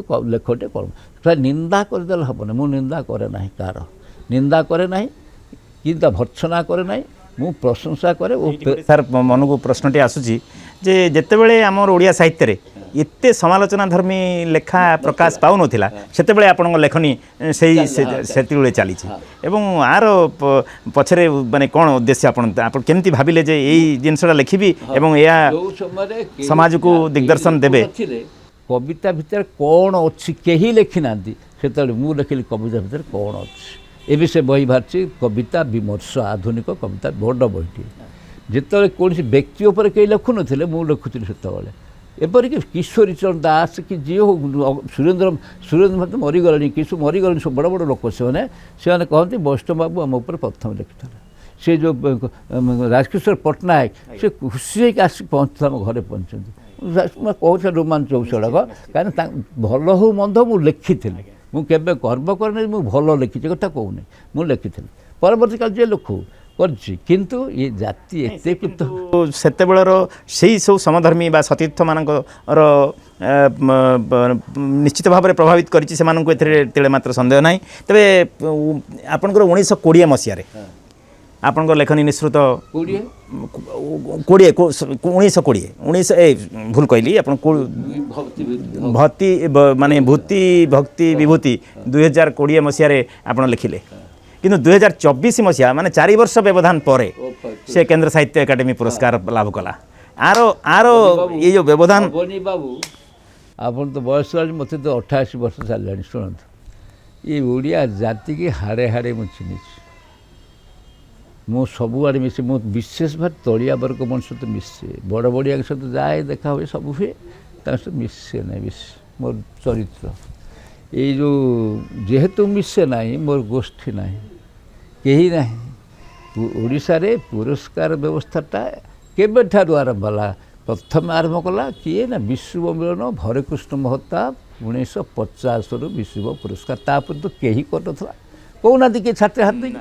आज महताब गले ताके पचारुଛି ଏବେ କ'ଣ ତା ପୁଅ ପଚାରୁଛି ଚାଲିଛି ମୁଁ ଏଇଟା ଲେଖିଛି ଆଟିକି ତା ହାତ କାଟି ଲେଖିଛି ଯେଉଁମାନେ କିଛି କରିନାହାନ୍ତି ତାଙ୍କ ପାଇଁ ଜୟନ୍ତୀ ତାଙ୍କ ପାଇଁ ମୂର୍ତ୍ତି ସବୁ ହେଇଗଲା ମତ ହେଇଥିଲା କି ଏବେ ସେ ଆରମ୍ଭ କରୁଛି କିନ୍ତୁ ଯେଉଁ ନବ ଓଡ଼ିଶାକୁ ତିଆରି କରିଥିଲା ସାହିତ୍ୟ ବୋଲି ଗୋଟେ ପତ୍ରିକା ବାହାର କରି ବିଶ୍ୱଭ୍ରମଣ କରିବା ସାରା ଭାରତବର୍ଷ ଲୋକଙ୍କୁ ଡାକିବା ବାହାର ଲୋକଙ୍କୁ ଡାକିବା କିଏ କରିଥିଲା ସେତେବେଳେ ଗଲା ସେଇ ପୁଣି ଝଙ୍କାର ସେତେବେଳେ 25,000 ଟଙ୍କା ଦେଉଥିଲା ଝଙ୍କାର ପୁରସ୍କାର ମୁଁ ପାଇଛି ଓ ବିଶ୍ୱ ପୁରସ୍କାର ମଧ୍ୟ ମୁଁ ପାଇଛି ସେ ଲକ୍ଷ ଟଙ୍କା ପୁଣି ସେଠି ପାଇଛି କିନ୍ତୁ ଯେଉଁ ପୁରସ୍କାର ସେଠି ଗଲା ଓଡ଼ିଶା ସାହିତ୍ୟ ଏକାଡେମୀ ପ୍ରତିଷ୍ଠା ହେଲା 1957ରେ ପ୍ରଥମ ପୁରସ୍କାର ଦେଇ ତାପରେ ପୁରସ୍କାର ମାୟାଧର ମାନସିଂହଙ୍କୁ ଦେଇଛନ୍ତି କେହି ଆପଣ କହୁନାହାନ୍ତି ମାୟାଧର ମାନସିଂହ ଭଳିଆ ପ୍ରଣମ୍ୟ ସାହିତ୍ୟିକ ଷ୍ଟାକ୍ ପୁରୁଷ ସେ କ'ଣ ପାଇଛି ସାହିତ୍ୟ ଏକାଡେମୀ ପୁରସ୍କାରଟା ପାଇଛି କ'ଣ ପାଇଛି ରାଧାମୋହନ ଗଲା ଶେଷ ଜୀବନ ତ ମଲା ବେଳକୁ ତାକୁ ଦେଲେ କେଉଁ କେନ୍ଦ୍ର ସାହିତ୍ୟ ଏକାଡେମୀଟା କେତେ ସନ୍ତୁଷ୍ଟ କରିବା ପାଇଁ ଦେଇଥିଲେ କୁହନ୍ତୁ ମନକୁ ବୁଝିବା ପାଇଁ ଏମିତି କେତେ ଲୋକ ଅଛନ୍ତି ମୁଁ କହୁନି କିନ୍ତୁ କ'ଣ ନା ଯେଉଁ ସାହିତ୍ୟ ଏକାଡେମୀ ଯେଉଁ ମେମ୍ବର ହୁଅନ୍ତି କେନ୍ଦ୍ର ସାହିତ୍ୟରୁ ଯେଉଁ ଯେତେ ପୁରସ୍କାର ସଂସ୍ଥା ଅଛି ଗୋଟେ ବ୍ୟକ୍ତିଗତ ଅନୁଷ୍ଠାନ ତ ସାରା ଅନୁଷ୍ଠାନ କେଉଁଟା ଯେଉଁ ଇମ୍ଫାର ସେ ତାଙ୍କର ବ୍ୟକ୍ତିଗତ ତାଙ୍କର ଯେଉଁ ଲୋକ ରଖନ୍ତି ତାଙ୍କର ବାଛିକି ତାଙ୍କର କାହାକୁ ଦେବେ ତାଙ୍କୁ ଠିକ୍ କରନ୍ତି ସେଠି ଥାନ୍ତି ଗୋଟେ ବିଦ୍ୟାଭାରତୀ ତାଙ୍କ ସେମିତି କେହି ଥାନ୍ତି ସେ କାହାକୁ ଦେବେ ତାଙ୍କ ପ୍ରିୟ ଲୋକ କିଏ ବ୍ୟକ୍ତିଗତ ଯେଉଁଟା ହେଉଛି ସରକାରଙ୍କର ଖାଲି ସାହିତ୍ୟ ଏକାଡେମୀ ଓଡ଼ିଶା ସାହିତ୍ୟ ଏକାଡେମୀ ଏଠି ମେମ୍ବର ଥାନ୍ତି ଯେଉଁ ମେମ୍ବର ଥିବେ ସେ କ'ଣ କରନ୍ତି ତାଙ୍କ ଲୋକ କିଏ ତାକୁ ଦେବା ଏଇଟା କିଏ ତାକୁ କାଢ଼ିକି ଦେବା ମୋ ବହି ବହୁତ ଥର ଯାଇଛି ଶେଷ ମୁହୂର୍ତ୍ତରେ ଲୋକ କହନ୍ତି କ'ଣ ଆପଣ ବହି ଯାଇଥିଲା କାହିଁ ଶେଷ ମୁହୂର୍ତ୍ତରେ କାଟିଦେଲେ ମାନେ କାଟିଲେ କ'ଣ କ୍ଷତି ହେଇଗଲା ମୁଁ ଚିନ୍ତା କରିନି ମୁଁ ଲେଖିନି ଏଥର ଯେଉଁ ପୁରସ୍କାରଟା ପାଇଲି ସେ କେମିତି ପାଇଲି କାହିଁକି ପାଇ କିଏ ସମିଟି କଲା କ'ଣ କଲା ମୁଁ ଜାଣିନି ତ କିଛି ଜାଣିନି ହଠାତ୍ ଦିଲ୍ଲୀରୁ ଫୋନ୍ ପାଇଲି ଯେ ଆପଣଙ୍କର ଏ ବର୍ଷ ପାଇଲେ ଏଇଟା ମୁଁ ଗୋଟେ ବିଶ୍ୱାସ ମୋତେ କିଏ ଦେବ କାହିଁକି ମିଛ କଥା କିନ୍ତୁ ସନ୍ଧ୍ୟାବେଳେ ଟିଭିରେ ଦେଖିଲା ବେଳକୁ ନାହା ଭାବି ମୁଁ ଜାଣିଲି ମୋତେ ହେଇଛି ବୁଝିଲ ଆନନ୍ଦ ଲାଗିଲା କିଛି ନାହିଁ ମୋତେ ଏଇ କଥା ବହୁ ଲୋକ ଫୋନ୍ କରି କହିଛନ୍ତି କାହିଁକି ନା ଏତେ ଦିନ ଆପଣ କାହିଁକି ଦେଲେ ଏମିତି କଲେ ନାନା କଥା କହନ୍ତି ଏଥର ଯେଉଁମାନେ ଥିଲେ ବିଚାରକ ଶେଷ ରାଉଣ୍ଡରେ ସେମାନେ ଖୁବ୍ ବିଚାରବନ୍ତ ଲୋକ ଥିଲେ ସେ ଜାଣିଛନ୍ତି ସେ କ'ଣ ଆପଣ ଜାଣିଥିବେ ନାଁ କହିବା ଭଲ ହେବନି ଠିକ୍ ହେବନି ସେ ଜଣେ ଲୋକ ସେ ବଡ଼ ଲୋକଟିଏ ଏଜ୍ରେ ଥିଲେ ସେ ଥିଲେ ତା 2 ବର୍ଷ ମୋ ନାଁକୁ ସେ କଲେ କିନ୍ତୁ 2 ଜଣ ତ ବିରୋଧ କଲେ ଯେଉଁମାନେ ମୁଁ ଜାଣି ସେମାନେ ମୋ ଜୁନିୟର ଏବଂ ସେମାନେ କ'ଣ ଲେଖନ୍ତି ତାଙ୍କ ବିରୁଦ୍ଧରେ ମୁଁ ଲେଖିଛି ହେଲା ସେ ବିରୋଧ କଲେ ହେଲା ନାହିଁ କ'ଣ ହେଲା ଲାଭ ନାହିଁ କିଛି କିନ୍ତୁ ସେମିତି ଏ ବର୍ଷ ଯେଉଁମାନେ ଥିଲେ ସେମାନଙ୍କ ବିବେକ କହିଲା ନାହିଁ ଏଇ ବହି ଦେବୁ ଆମେ ସେ ଦେଲେ ଆଉ କ'ଣ ସେ ମୋର କିଛି ନାହିଁ ତାପରେ ମୁଁ ଅନୁଭବ କଲି କିନ୍ତୁ ମୁଁ ପାଇଲି ବୋଲି ଖୁସି ମୁଁ ସତ କହୁଛି କିନ୍ତୁ ଇଏ ଓଡ଼ିଶାରେ ମୋତେ କୁଆଡ଼େ କ'ଣ ଡାକିଛନ୍ତି କ'ଣ ସମ୍ବର୍ଦ୍ଧନା ଦେଇଛନ୍ତି ମୁଁ ଜାଣିପାରିଲିନି ମୁଁ ଇଏ କ'ଣ ଚାଲିଛି ଭାରି ସେଟା କ'ଣ ମୋତେ ଆନନ୍ଦ ଲାଗୁ ସତ କିନ୍ତୁ ବହୁ ଲୋକଙ୍କର ଶ୍ରଦ୍ଧାଟାକୁ ମୁଁ ଅନୁଭବ କଲି ଅତଏବ ଇଏ ପୁରସ୍କାର ଯେଉଁ ପାଇଲା ପରେ ଲୋକଙ୍କ ଶ୍ରଦ୍ଧାଟା କ'ଣ ଥିଲା ସେଇଟା କାରଣ ମୁଁ ମର୍ମେ ଅନୁଭବ କରିଛନ୍ତି ସେଇଟା ମୋତେ ଅନୁଭବ ଆଜ୍ଞା ଆପଣଙ୍କର ସେଇ ଚିନ୍ତା ସେଇ ଚେତନା ଆପଣ ଯାହା ମାନେ ମୋର ଅନୁଭବ ହେଉଛି ବା ମୁଁ ଯାହା ମାନେ ନିଜକୁ ଭାବୁଛି ମୋ ମନ ଭିତରେ ଯେ ଆମର ଓଡ଼ିଆରେ ଗୋଟେ କଥା ଅଛି ମେଳି ଛେଳି କରନ୍ତି ମାନେ ଛେଳି ମେଳି କରନ୍ତି କିନ୍ତୁ ସିଂହ ତାର ଏକାକି ବୁଲେ ତେଣୁ ଆପଣ ସବୁବେଳେ ସେଇ ଚିନ୍ତା ଓ ଚେତନାର ବାହକ ଆପଣ ତେଣୁ ଆପଣ ଚାହିଁଛନ୍ତି ମୁଁ ମୋର ସୃଜନୀ ଶକ୍ତି ମୋତେ ଈଶ୍ୱର ପ୍ରଦତ୍ତ ଯେତିକି ମୋ ପାଖରେ ଅଛି ବା ମୁଁ ଯେତିକି ଦେଇପାରିବି ସମାଜକୁ ମୁଁ ଯାହା ମୋର ଖାଲି ମୁଁ କହୁନି ଏଇଠି ମୋ ସ୍ତ୍ରୀ ଅଛି ସବୁ ପିଲା ମୁଁ ଘର କଥା କିଛି ବୁଝେ ଘର ତିଆରି କରିଛି କହିବି ଯଦି କହିଦେବେ ମୋର ଖୁସି ହେଇଯିବି କେମିତି କରିଛନ୍ତି କ'ଣ କରୁଛନ୍ତି ସିଏ ଜାଣିଛନ୍ତି ପିଲା ପଢ଼ିବେ ମୁଁ ଜାଣିଛି ବନ୍ଧୁବାନ୍ଧବ ବ୍ୟବହାର ମୁଁ ଜାଣେ କିଏ ବେମାର ପଡ଼ିଛି ମୁଁ ଜାଣେ ସବୁ ସ୍ଥିତି ତାର ବୁଝେ ମୁଁ ମୋର କୁଆଡ଼େ ଗଲେ ଭାବୁଛି ତ ଭାବୁଛି କୁଆଡ଼େ ଯାଉଛି ଲେଖୁଛି କୋଉଠି ମିଟିଂ ଯାଉଛି ସାରା ଯାଉଛି ଭାରତ ସାରା ମିଟିଂ ଯାଇଛି ଏବେ ତ ପ୍ରତିଦିନ ମୁଁ ଯାଉଛି 28 ବର୍ଷରେ କିଏ ଯାଉଛି ମୋ ସାଙ୍ଗରେ ମୁଁ ଜଣେ ଲୋକ ଯାଉଛି ନା ତେବେ ଏ ଯେଉଁ ଭୂତି ଭକ୍ତି ବିଭୂତି ଇଏ ଆର ଏକ ବ୍ୟାପକ ଅର୍ଥ ଥିବା ଭଳି ବୋଧ ହେଉଛି ତେବେ ମୁଁ ଆପଣଙ୍କୁ ମୋର ପ୍ରଶ୍ନ ଆଜିର ଏ ବିଚାରରେ ଯେ ଆପଣଙ୍କର ଆ ଭିତରେ କେଉଁ ଆଧାରରେ କେଉଁ ବିଶେଷ ଆଧାର ଥିଲା ଯେଉଁଟା ଜୁରିମାନଙ୍କୁ ପ୍ରଭାବିତ କଲା ଏବଂ ତାହା ଶୁଣନ୍ତୁ ମୁଁ ଯେତେବେଳେ ବହି ଲେଖିଲି ଆର୍ଟିକଲ ଥିଲା ଆଗରେ ସେ କରେକ୍ସନ୍ କରିଦେବୁ ବହି କଟି କରିଦେଲି ସେ ଗୋଟେ ସତ୍ୟବାଦୀରେ ଝଙ୍କାରରେ ବହୁତ ବଡ଼ ବଡ଼ ପତ୍ରିକାରେ ସବୁ ବାହାରିଛି କେଉଁଠି ପଢ଼ିଛି ଇତ୍ୟାଦି ମୁଁ ଚିନ୍ତା କଲି ଯେଉଁ ବାହାର ବହି ଅପେକ୍ଷା ପଢ଼ିବା ପତ୍ର ମୋ ଭାରତବର୍ଷରେ जो प्राचीन वाङ्मୟ ଅଛି ତାକୁ ପଢ଼ିଲେ ଜଣେ ମଣିଷ ହେବ, ଏଗୁଡ଼ା ପଢ଼ିଲେ ମଣିଷ ହେବନି। ଯଥା ବେଦ, ବିଭିନ୍ନ ଉପନିଷଦ, ଭାଗବତ, ଗୀତା, ସଂହିତା ଏଗୁଡ଼ା ପଢ଼ିଲେ କ'ଣ ଜାଣିଲି, ଜାଣିଲା ପରେ ମୁଁ ତାରି ଉପରେ ଲେଖିଲି ଭକ୍ତିଟା କ'ଣ, ଆଧ୍ୟାତ୍ମିକତା କ'ଣ, ଜୀବନ ସହିତ ସମ୍ପର୍କ କ'ଣ, କେଉଁଠି ଭୂତି କରି ତା ଯେଉଁ ବିଭୂତିଟା କେମିତି ସେ ପ୍ରକାଶ କରୁଛି ଅନୁଭବ କଲି ଓ ମଣିଷକୁ କିପରି ଗୋଟେ କ୍ଷୁଦ୍ର ସ୍ତରରୁ ବିରାଟ ସ୍ତରକୁ ଭୂମାକ ସ୍ତରକୁ ନେଇଯାଏ, ତା ସଂକୀର୍ଣ୍ଣତା ଦୂରେଇ ଦିଏ, ମଣିଷ ସହିତ ଗୋଟେ ସେତୁ ବନ୍ଧନ କରିଦିଏ କେମିତି, ଏଇ ଚିନ୍ତାଟା କଲେ। ଏଇ ବ୍ୟବହାରିକ ଧର୍ମ ନୁହେଁ, ଆଧ୍ୟାତ୍ମିକତା ଏଇ ଧର୍ମର ଊର୍ଦ୍ଧ୍ୱରେ, ଏ ମୂର୍ତ୍ତି ପୂଜା ଊର୍ଦ୍ଧ୍ୱରେ ସେ ଚିନ୍ତାଧାରାଟା, ସେଇଟା ଆମ ଦର୍ଶନରେ କେତେ ଚମତ୍କାର ପ୍ରତିଫଳିତ କହିଲି। ସେ ଗୀତାରେ ଯେଉଁ କେତେ ଗୁଡ଼ିଏ ଜିନିଷ ରହିଛି ତାକୁ ନେଇକି ମୋତେ ଦେଖିଲି, ଭାଗବତର କଥା ଇତ୍ୟାଦି କଥା କହିକି ତାକୁ କଲି, ମୁଁ ସେ ବହିଟା କଲି, ସେଇଟା ମୋତେ ଆତ୍ମସନ୍ତୋଷ ଦେଲା। କିନ୍ତୁ ତା ପୂର୍ବରୁ ମୋର ଅନେକ ବହି ଯାଇଛି ଯେଉଁଟା କେନ୍ଦ୍ର ସାହିତ୍ୟ ଆଗରୁ ଯାଇଥିଲା, ଧରନ୍ତୁ ସମାଲୋଚନା ସ୍ୱର ଓ ସ୍ୱାକ୍ଷର, ସମୀକ୍ଷା ଲୋକ ସେ କାଳରେ, କି ଓଡ଼ିଆ ଗଳ୍ପ ଉନ୍ମେଷ ଉତ୍ତରଣ, କି ଓଡ଼ିଆ ଗଳ୍ପ ଇତିବୃତ୍ତ, ବଡ଼ ବଡ଼ ବହି ସବୁ ବହୁତ ଅଛି, ଆଗରୁ ତ ଭଲ ବହି ଅଛି, ନାହିଁ ନୁହେଁ, ସେସବୁ ବହିକୁ ଦେଇନାହାନ୍ତି, ଦେଲେ ନାହିଁ, କାହିଁକି ଦେଲେ ନାହିଁ ଭଗବାନ ଜାଣିଛନ୍ତି। କିନ୍ତୁ ଏଇ ବହିଟିକି ସେ ପାଇ ଶେଷ ଜୀବନରେ ଗୋଟେ ରକମ ସ୍ୱୀକୃତି ଗୋଟେ ମୁଁ ଅନୁଭବ କଲି। ସ୍ୱୀକୃତି ତ ମିଳିଲା, ତେବେ ଆପଣଙ୍କ ଏଇ କୃତିତ୍ୱ ଭିତରେ ଆପଣଙ୍କର ଅନୁଭବ ହେଉଛି କି ଯେ ଆପଣ ଏଇ ଯେଉଁ ସୃଜନୀ ଆପଣଙ୍କର ଥିଲା ଆଗରୁ ସବୁ ମାନେ ଓଡ଼ିଆ ସାହିତ୍ୟକୁ ବହୁ ଭାବରେ ପ୍ରଭାବିତ କରିପାରୁଥିବା ସମାଜ ଜୀବନକୁ ମାର୍ଜିତ କରିବା ପାଇଁ ଯେଉଁ ମାର୍ଗଦର୍ଶନ ବିଭିନ୍ନ ବହିରେ ଅଛି, ତାକୁ ଯେତେବେଳେ କେନ୍ଦ୍ର ସାହିତ୍ୟ ଏକାଡେମୀ ହେଉ ବା ଆମର ଓଡ଼ିଶା ସାହିତ୍ୟ ଏକାଡେମୀ ହେଉ, ତାକୁ ତା ଭିତରେ ଏଇ ବହିଟି ଅଧିକ ଶ୍ରେଷ୍ଠତ୍ୱ ସ୍ୱୀକାର କରେ କି? ଏଇ ଯେଉଁ ଆପଣଙ୍କର ନା, ମୁଁ ସେ କଥା ଗୋଟେ କହୁନି। ମୋ ପାଖରେ ଯେମିତି ଆଧୁନିକ ପ୍ରାଚୀନ ମଧ୍ୟଯୁଗୀୟ ଆଧୁନିକ ଗୋଟିଏ ସ୍ରୋତ, ଯେମିତି ଜୀବନ ଏକ ଅଖଣ୍ଡ ପ୍ରବାହ, ଜୀବନ ଅନାଦି ଅନନ୍ତ, ଜୀବନ କେଉଁଠୁ ଆରମ୍ଭ କେଉଁଠୁ ଶେଷ କିଏ କହିବ ଛାତିରେ ହଲପ ଦେଇ କହୁ ମୁଁ କହିଦେବି, ଏମିତି କିଏ ଲୋକ ଅଛି କି? ଜୀବନ କ'ଣ ନା ଶ୍ରୀମଦ୍ ଭଗବତ ଗୀତାରେ ଭଗବାନ କୃଷ୍ଣ କହୁଛନ୍ତି ସର୍ବଭୂତେଷୁ ଜୀବନ, ସକଳ ଭୂତରେ ମୁଁ ଜୀବନ। ଯଦି ଭଗବାନ ଜୀବନ ହେବେ ତାହେଲେ ଜୀବନଟା ମରିଗଲେ ଭଗବାନ ମରିଗଲେ ନାହିଁ, ଭଗବାନ ମରନ୍ତି କି? ଜୀବନ ମରେ କି? ନା, ଜୀବନର ଘଟାନ୍ତର ହୁଏ, ଆତ୍ମା ଯେମିତି ଯାଉଛି ଗୋଟେ ସେମିତି ଜୀବନଟା ଘଟାନ୍ତର ହେଇଯାଉଛି। ସେଇ ଯେଉଁ ଜୀବନ ସେ ଅଧ୍ୟାତ୍ମ ଉତ୍ତରିତ ହେଇଗଲେ ସେ ଜୀବନରେ ସମସ୍ତଙ୍କ ଗୋଟେ ସମଭାବ ଆସିଯାଏ, ସେ ବ୍ରହ୍ମଭୂତ ହୁଏ, ପ୍ରସନ୍ନାତ୍ମା ହୁଏ, କୌଣସି ସୂଚନା ନଥାଏ, ଆକାଂକ୍ଷା ନଥାଏ, ସମସ୍ତେ ସମାନ ଦେଖେ। ମୁଁ ଚାହେଁ ସାହିତ୍ୟ ହେଉଛି ସଂଯୋଗର ସେତୁ ବନ୍ଧନ, ଆଉ କୌଣସି ବିଦ୍ୟା ପୃଥିବୀରେ ନାହିଁ ସଂଯୋଗ କରିବ। ଗୋଟାଏ ବିଜ୍ଞାନ କୁହନ୍ତୁ, ରାଜନୀତି ବିଦ୍ୟାକୁ ଯେତେ ବିଦ୍ୟା ଅଛି ସଂଯୋଗ କରିପାରିବନି ସାହିତ୍ୟ ବା କଳା ସାହିତ୍ୟ ସଂଯୋଗ କରେ, କାରଣ ସେ ହୃଦୟର କଥା ସାହିତ୍ୟଟା କହେ, ସେ ମସ୍ତିଷ୍କର କଥାଟା କହେ ନାହିଁ, ହୃଦୟର କଥାଟା କହେ। ହୃଦୟ ହିଁ ଯୋଡ଼େ, ମସ୍ତିଷ୍କ ଯୋଡ଼େ ନାହିଁ, ମସ୍ତିଷ୍କ ଭାଗ କରିଦିଏ, ବୁଦ୍ଧି ଭାଗ କରେ। ଆଜି ଚାଲିଛି ରାଜନୀତିରେ କି ପ୍ରଶାସନରେ ଯାହା ଚାଲିଛି ଯୋଡ଼ି ଦିଏ, ହୃଦୟ ଥିଲେ ହିଁ ସେ ସାହିତ୍ୟ ହେବ।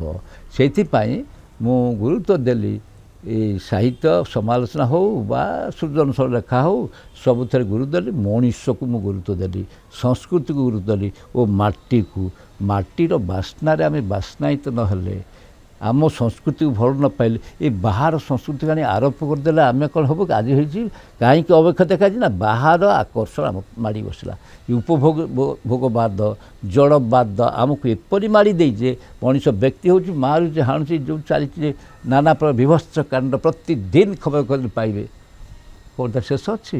କିଏ କାହିଁକି ନା ସଂସ୍କୃତି ଚାଲିଯାଇଛି ନାହିଁ। ଆଉ ତେଣୁ ଆପଣଙ୍କ କହିବା ଅନୁସାରେ ଏଇ ଆମେ ଯେଉଁ ନିଜସ୍ୱ ପରମ୍ପରାକୁ ନିଜସ୍ୱ ସଂସ୍କୃତିକୁ ହରେଇଛୁ, ଆମେ ଓଡ଼ିଆ ବୋଲି ଗର୍ବ କରୁଛୁ, ଓଡ଼ିଆ ଅସ୍ମିତା ଏବେ ଗୋଟେ ନାରା ଉଠିଛି, ଓଡ଼ିଆ ଅସ୍ମିତା, ତାକୁ ବିଭିନ୍ନ ଭାବରେ ସାହିତ୍ୟିକ ମାନେ ହୁଅନ୍ତୁ, ରାଜନୈତିକ ସ୍ତରରେ ହେଉ, ମାନେ ବିଭିନ୍ନ କ୍ଷେତ୍ରରେ ତା'ର ଯେଉଁ ଆରୋପ ପ୍ରତ୍ୟାରୋପ ଚାଲିଛି ଓଡ଼ିଆ ଅସ୍ମିତା ଉପରେ, ମାନେ ତାକୁ ସମାଲୋଚନା ଚାଲିଛି। ଆପଣ ଏ ସମାଲୋଚନା ଧର୍ମୀ ଓଡ଼ିଆ ଅସ୍ମିତା ଉପରେ ଆପଣଙ୍କର ବିଚାର କ'ଣ?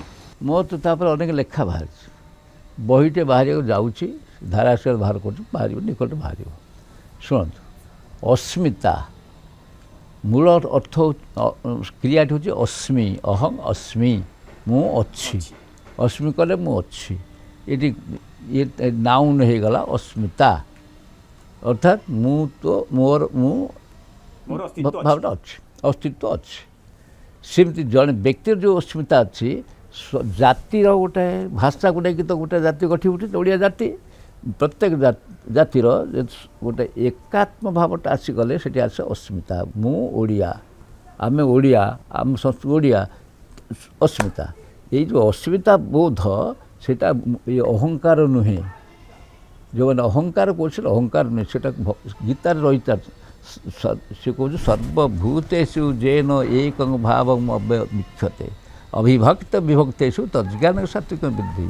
ଯେଉଁ ମଣିଷ ତା ଭିତରେ ଯେଉଁ ମୁଁଟି ଅଛି ପରମ ମୁଁ, ଏ ମୁଁ ନୁହଁ, ତାକୁ ଜାଣିଛି ଚିହ୍ନିଛି ଓ ସେଇ କେବଳ ସକଳ ବିଭକ୍ତ ସତ୍ତା ଭିତରେ ଗୋଟାଏ ମୁଁକୁ ଦେଖେ। ସେ ଜାତୀୟ ମୁଁ, ଗୋଟେ ମୁଁ, ପରମ ମୁଁ ତାକୁ ଦେଖେ। ସେଇ ଯେଉଁ ମୁଁଟା ହେଲେ ଅସ୍ମିତା ବୋଧରେ ଆସେ। ଅସ୍ମିତା ବୋଧ ଆସିଲେ ସଂକୀର୍ଣ୍ଣତା ଲୋପ ପାଇଯାଏ। ଏ ଅସ୍ମିତା ବୋଧ କଲେ ଗର୍ବ ନୁହେଁ କି ଅହଙ୍କାର ନୁହେଁ। ଯେଉଁ ବ୍ୟାଖ୍ୟା କରିଛନ୍ତି ସବୁ ଗର୍ବ ଫର୍ବ ସେଗୁଡ଼ାକ ମୁଁ ତାର ବିରୋଧୀ, ସେଇଟା ଆସେ। ସେଇଟା ଥିଲା ଓଡ଼ିଆ ଜାତିର ଖାରବେଳଙ୍କ ସମୟରେ ଥିଲା। ପ୍ରଥମ ଅସ୍ମିତାର ଧ୍ୱନି ହେଉଛି ଖାରବେଳ। ଆପଣ ଜାଣିଥିବେ ଇତିହାସ, ଖାରବେଳ କେଉଁ ରାଜ୍ୟକୁ ଯେତେ ସବୁ ଜୟ କରିଛି, ଅଧିକାର କରିଛି କି? ସେଇଠି ତାକୁ ଦେଇ ଦେଇକି ପଳେଇ ଆସିଛି। ଓଡ଼ିଆ ଅସ୍ମିତାର ହେଲା କାହାକୁ ଅଧିକ ଗ୍ରାସ କରିବ ନାହିଁ, ତାର ବିଶୃଙ୍ଖଳାକୁ ତାକୁ ସମାଧାନ କରି ପଳେଇ ଆସିବ। ଏ ଥିଲା ଅସ୍ମିତାର ଅର୍ଥକୁ ଆପଣ ଏଭଳି ଭାବରେ ବ୍ୟାଖ୍ୟା କରୁଛନ୍ତି ବା ସମୀକ୍ଷା କରୁଛନ୍ତି, ଯେଉଁଟାକି ବ୍ୟକ୍ତିର ଅସ୍ମିତା ଆଉ ଗୋଟେ ଜାତି ବା ଅସ୍ମିତା ସେତିକିବେଳେ ଆସେ ଯେ ବ୍ୟକ୍ତି ହିସାବରେ ତା ଭିତରେ ମଣିଷପଣିଆର ବିକାଶ ଘଟିଥିବ, ଉଦାରତା ଥିବ, ସଂକୀର୍ଣ୍ଣ ନଥିବ, ଘୃଣା ନଥିବ। ଆଉ ପରିଗ୍ରହ କଲେ ସବୁ ଟଙ୍କା ପଇସାକୁ ଚୋରି କରିକି ଦୁର୍ନୀତି କରିକି ଏଗୁଡ଼ା ନଥାଏ, ତା'ର ଅସ୍ମିତା ଆସିବ। ସେଇ ଅସ୍ମିତା ଆସିଲେ ବ୍ୟକ୍ତିକୁ ନେଇକି ଜାତି, ବହୁ ବ୍ୟକ୍ତିର ସମନ୍ୱୟରେ ଗୋଟେ ଜାତି, ସେ ଭିତରେ ଗୋଟେ ସାମଗ୍ରିକ ଭାବଟି ଆସିଯିବ, ଜାତିର ଅସ୍ମିତା ପ୍ରକାଶ ପାଇବ। ଏଇ ଜାତିର ଅସ୍ମିତା ଥିଲା, କଳିଙ୍ଗର ଅସ୍ମିତା ଥିଲା। ସେଠି ରାଜବଂଶ ଆସିଛି, ସବୁ ଆସିଛନ୍ତି କେଉଁ ମୁକୁନ୍ଦ ପର୍ଯ୍ୟନ୍ତ, ସେଇଠି ପଡ଼ିଗଲା ଅସ୍ମିତା। କାରଣ ସେଇ ଯେଉଁ ଆସିଲା ପଠାଣ ଶାସନ ହେଲା ଭାରତବର୍ଷରେ ବା ଓଡ଼ିଶାରେ ହେଲା, କ'ଣ ହେଲା? ଆମେ ନୂଆ କଥା ଶିଖିଲୁ, ତୋଷାମଦ କରିବା, ମୁଣ୍ଡ ନଇଁବା, ପାଦ ଚାଟିକି ବଡ଼ ଲୋକ ହେବା ଆରମ୍ଭ ହେଲା ଓଡ଼ିଶାରେ 1568। ତାର ଇତିହାସ ମୁଁ ଦେଉନି, ଲେଖିଛି ଗୁଡ଼ାକ, ମୁଁ ସବୁ ଲେଖିଛି, ଆସିଛି କେମିତି ଆସିଛି। ଓ ସେଇଟା ମୋଗର ଦେଇ ଇଂରେଜ ବେଳକୁ କିନ୍ତୁ ସୁତୀବ୍ର ହେଇଗଲା। ଓ ତାହା ଦେହରେ ଏ ବାବୁ ଶ୍ରେଣୀମାନେ ଉପରକୁ ଉଠିଲେ, ଚାକିରି କରିକି ନେଇ କୋଠା ବାଡ଼ି ଗାଡ଼ି ନୂଆ ସଂସ୍କୃତି ଗଢ଼ିଲେ, ତାକୁ କହିଲେ ନ୍ୟୁ ଆରିଷ୍ଟୋକ୍ରାଟ୍ସ ସେମାନେ ହେଲେ, ନବ ସାମନ୍ତବାଦ ଆସିଲା। ଏଇଟା ଆସିଛି, କିନ୍ତୁ ତା ଦେହରେ ସାଧାରଣ ମଣିଷମାନେ ବାର ନିଶ୍ଚିନ୍ତ ହେଲେ। ଏବେ ଆମ ସଂସ୍କୃତିରେ ମାଗିବା, ସେ ଦେବେ ନେବୁ, କୌଣସି ସାରା ଓଡ଼ିଶା ଉନ୍ନତ ସବୁ ଖାଲି ମାଗୁଛନ୍ତି, ସବୁ ଭିକାରୀ। ମୁଁ ଲେଖିଛି ଗୋଟେ ଆର୍ଟିକଲ ଲେଖିଛି, ଭିକାରୀ ପାଲଟିଛନ୍ତି। ଭିକାରୀ ଅସ୍ମିତା ଥିବା ଲୋକଟି ହାତ ପତାଏ ନାହିଁ।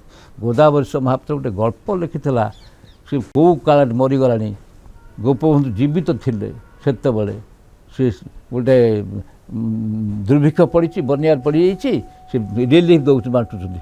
ଦେବେନ୍ଦ୍ର ସାଗର ନୂଆ ପୋଷାକ ପିନ୍ଧି ଯାଉଛନ୍ତି। ସେଠି ଶିଆଳିର ଗୋଟେ ସାନ୍ତ ଚାଷୀଟିଏ, ସବୁ ରୁଦୁଡ଼ି ଯାଇଛି, ସିଏ ବି ଯାଇଛି, ଛିଡ଼ା ହେଇଛି। କିନ୍ତୁ ଛିଡ଼ା ହେଇଛି, ତା ମନକୁ ବାଧା ଆସୁଛି, ଆରେ କ'ଣ ମାଗିବି ଦେବେ। ପରେ ଗୋପବାବୁ ଉତ୍କଳନ ପରେ ଏହା କହିଥିଲା, ଜୀବନ ଥିଲା ହାତ ପତେଇବ ନାହିଁ, ତାହେଲେ ମୁଁ ହାତ ପତେଇ ଦେଉଛି ନା। ସେ ଇଏ ଯେଉଁ ଦେଉଛନ୍ତି ଅହଙ୍କାର କରି ଫୋପାଡ଼ିଲା ବେଳକୁ ଦେଉଛନ୍ତି, ଇଏ ଦେଖିକି ତ ଭାରି ଘୃଣା ଲାଗିଲା, କହିଲା ନା ମୁଁ ନେବି ନାହିଁ। ତା ମୁହଁକୁ ଛେପ ଫୋପାଡ଼ିଲା। ସେ ଟୋକା ଯୁବକ ପାଠୁଆ ଯୋଗୁଁ ଛେପ ଫୋପାଡ଼ିଲା। ଚିନ୍ତା କରନ୍ତୁ, ଏଇ ଅସ୍ମିତା ଥିଲେ ଏ ଭାବଟା ଏତେ ପ୍ରଭାବିତ ହେଇଥିଲା ଗୋପବନ୍ଧୁଙ୍କର ଆଦର୍ଶ। ଆଦର୍ଶ ଚାଲିଗଲା। ତେଣୁ ଆପଣଙ୍କ ବିଚାରରେ ଅସ୍ମିତା ପାଖରେ ବା ଆମେ ଯାହାକୁ ବର୍ତ୍ତମାନ ଓଡ଼ିଆ ଅସ୍ମିତା ବୋଲି କହୁଛି, ସେଠି ଅହଙ୍କାର ପ୍ରଶ୍ନ ନାହିଁ। ସେଠି ଅସ୍ମିତାର ଅର୍ଥ ହେଲା, ଆହୁରି ଗୋଟେ କଥା କହୁଛି, ଅସ୍ମିତା ନିଜ ଜାତିର ଉନ୍ନତି ଚାହୁଁଛି, କିନ୍ତୁ ଅନ୍ୟ ଜାତିକୁ ଘୃଣା କରିବ ନାହିଁ, ସମଭାବାସ୍ଥ। ଯଦି ଘୃଣା ଆସିଲା, ସେ ଅସ୍ମିତାର ମୂଲ୍ୟ କିଛି ନୁହଁ। ସୁନ୍ଦର ଭାବରେ ଆପଣଙ୍କର ଏ ପ୍ରଖ୍ୟାପନ। ତେବେ ଆପଣଙ୍କର ମାର୍ଚ୍ଚ 8 ତାରିଖରେ 2024 ମାର୍ଚ୍ଚ 8 ତାରିଖରେ ना 25/8/2025 हाँ मार्च 8 तारीख नुआदिल्ली रे आपणकर प्रबंध पुस्तक भूति भक्ति विभूति पुरस्कृत है केंद्र साहित्य एकाडेमी द्वारा सेठी आपण को केंद्र साहित्य एकाडेमी ताम्र फलक अंगवस्त्र एवं नगद अर्थराशि 1 लाख टंकार अर्थराशि आपण को प्रदत्त है ओडिया भावरे आपण ग्रहण कलिया बेले ओडिशा आपण गर्व अनुभव कला तेबे जेतेबेले आपण समग्र राज्य जेतेबेले आपण को यही कृतित्व पाई गर्व करुथिला सेतेबेलर से समय आपणकर केमती अनुभव थिला अनुभूति कौन सेतिके आम जाइलु मु जाइली मो स्त्री जाइला मो मझिया पुओ अध्यापक अच्छी बहु से नाती सब जाइए खुश जाइए सेठी प्रथम दिन सांबादिक माने आमको प्रश्न पचारे दिल्ली गोटे सांबादिका स्त्री लोकटे बड़ा चमत्कार भाव ना भूली गले मुझे टिपी गोटे भूली गले सबू प्रदेश लोक अच्छा पाई मैंने धाड़ी बस सांबादिक प्रश्न पत्र जन जन कौन मुझे देखिली जिते जहाँ कौन मुझे देखिली मत कहीं तृप्ति आसला ना कौन एम सब कौन मत पचारे मुझे जो उत्तर देली से मुग्ध हो गला ओ समस्ते मुग्ध हेले मु उत्तर देली मु कहली ये प्रत्येक भारत साहित्य भिन्न भिन्न भाषा एक कारण भारत संस्कृति एक नाना वैचित्र भितर वैषम्य भितर साम्य एक आम सबु साहित्य स्वर एक जो साहित्यटा पश्चिम जगतर साहित्य द्वारा प्रभावित हो चली जाऊँगी देश चली जाऊँगी आम साहित्य निश्चय बाहर ऊपर भाषुची माटी की छूने छुई पारे कि मनुष्य को स्पर्श करनी जमी आम आधुनिक कविता अवस्था होता कहली कहला से खुशी है द्वितीय दिन आमको संबर्धना पुरस्कार देले समस्त आम जो जन आम 22 जन ना कि जन से बसिलु सेठी समस्त गोटे गोटे पुरस्कार दिला भल लगे सेठी बहुत लोक ओडिशा लोक थे जाते और दिल्ली में सेपटे जो लोक ओडिया लोक रही पाई बोली से मत देखा मत से भारी भल लगे आस हाथ फाथ मिले मत कहले ये जाइए किए आमर सब कौन आम एजी रे कौन हरप्रसाद दास सी आसी कुंडाईगला मत से कारण सी पूर्व मोर ना रेकमेंड कर फाइल थी अन्य दी जन विरोध कले पाई ना सी खाली कुंडे पकड़ा कहले आपण पाई आसबिनी आसना गला जहाँ मत भारी भल लगे कहीं भल लगे आसिली कि गोटे पाई कि मत मुझे इंचे फुली गली ता नुह किंतु मत भल लगे तापर ठीक आसला तो खाली आड़ी साढ़े साढ़े चलिए मत डाकिले कल्पना कर जो केन्द्रापड़ा मत सरस्वती सम्मान देले से छुआई से गोटे विराट फलक दे कर बहुत जगह तेबे आपणकर आपण तो वृत्ति रे अध्यापक थिले तापरे प्रोफेसर प्राध्यापक हेले एवं प्रोफेसर हेले एवं कृति रे भी आपणकर अनेक साहित्य कृति आमको माने ओडिया साहित्य को आपण दान देइछंती निरलस उपासक आपण साहित्यर ओडिया साहित्यर या बाद आपणकर आउ एक विशेष कृतित्व दृष्टिगोचर हुए जहाँ कि अगणित ओडिया दर्शक और श्रोता मानू मार्मिक भाव में मुग्ध करे तेबे आपणकर अनर्गल वक्तृता बा समीक्षित भाषण लोक मान पाखे बहु चर्चित हुए तेबे ये सब वृत्ति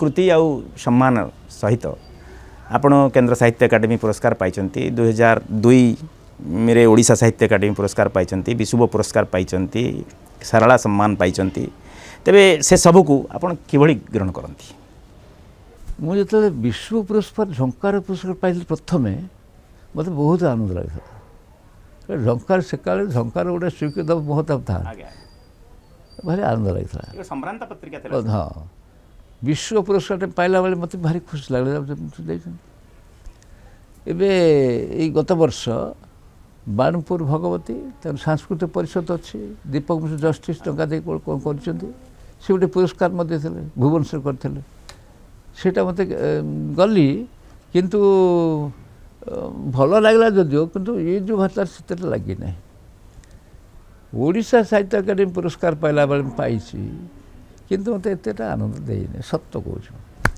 ମୋ ବୟସ ହେଲାଣି 88। ଏ ଯାବତୀୟ ସାନ ଲୋକ ଅତି ବଡ଼ି ପାଇଲେ, କ'ଣ ମୁଁ ଅତି ବଡ଼ି ପାଇଁ ଅଯୋଗ୍ୟ ହେଇଗଲି? ଯିଏ ବିଚାର କରୁ ସେ ସବୁ ତଳ ଲୋକ, ତଳିଆ ଲୋକ ଦେଖୁଛି, ଛାତ୍ର କି ଅମୁକ ଏସବୁ ଖୋସାମତ ସେଠି ହେଇଛି, ମୁଖ୍ୟ ହେଇଛନ୍ତି, ତାଙ୍କ ସାଙ୍ଗମାନଙ୍କୁ ଦେବେ ନା ଆମକୁ କେମିତି ଦେବେ? ତେଣୁ ମୋତେ ସେଟା ଭଲ ଲାଗେ ନାହିଁ। କାହାକୁ ଦିଅନ୍ତୁ ମୋର ସହିତ କି ଯାଚିକେ ପାଇଲା କେତେ ନ ପାଇଲା କେତେ ମୋର। ଆପଣ ତ ଲକ୍ଷ୍ୟ ରଖୁଥିବେ ଯେ ଓଡ଼ିଶା ସାହିତ୍ୟ ଏକାଡେମୀ ବର୍ତ୍ତମାନ ମାନେ କିଭଳି ସ୍ତର ଦେଇ ଗତ କରୁଛି, ଆଉ ତା ଦେହରେ ମାନେ ମାନେ ତାର ଏକ୍ଜିକ୍ୟୁଟିଭ୍ ବଡ଼ି ତିଆରି ହେଇପାରୁନି, ସମ୍ପାଦକ ପଦବୀ ଖାଲି ରହୁଛି, ସଭାପତି ପଦ ସେଟା କ'ଣ ହେଇଯାଉନାହାନ୍ତି କି ଏସବୁ ଅନୁଷ୍ଠାନରେ ଆଜିକାଲି? ଆଉ ସେ ଚିନ୍ତାରେ ଅଛି, ରାଜନୀତି ଯାହାକୁ ଚାହିଁବ ତାକୁ ରଖିବ। ଏବେ ହେଇଯାଇଛି, ଏଠି ଖାଲି ସେଠି ନୁହେଁ, ସବୁଆଡ଼େ ଏହା ଏକ ବ୍ୟତିକ୍ରମ ନିଶ୍ଚୟ ଆପଣଙ୍କ ବିଚାରରେ। ନିଶ୍ଚୟ ବ୍ୟତିକ୍ରମ। ମୋର କହିବାର କଥା ହେଉଛି ଯେ ସାହିତ୍ୟ ଅର୍ଥାତ୍ ସାହିତ୍ୟକୁ ଭଲ ପାଉଛି, ମଣିଷ ପର୍ଯ୍ୟନ୍ତ ସେଇଭଳି ଲୋକ ତୁମ ରଖ। ଆମର ଆପଣଙ୍କର ଏଇ 1000 ବର୍ଷର କଟକ ସହରରେ ପ୍ରଥମ ଓଡ଼ିଆ ସାହିତ୍ୟ ଅନୁଷ୍ଠାନ ଥିଲା ଉତ୍କଳ ସାହିତ୍ୟ ସମାଜ। ତାର ଅବସ୍ଥା ତ ଦେଖୁନାହାନ୍ତି କ'ଣ ହେଇଛି, ସେଥିରେ ପଶିକିରି ଗୋଟେ ନିର୍ବାଚନ ଝଗଡ଼ା ଝାପ୍ତି କ'ଣ ଖାଲି କିଛି କ'ଣ କରୁଛନ୍ତି, କ'ଣ କୌଣସି ଲାଭ ଅଛି? କିଛି ନାହିଁ।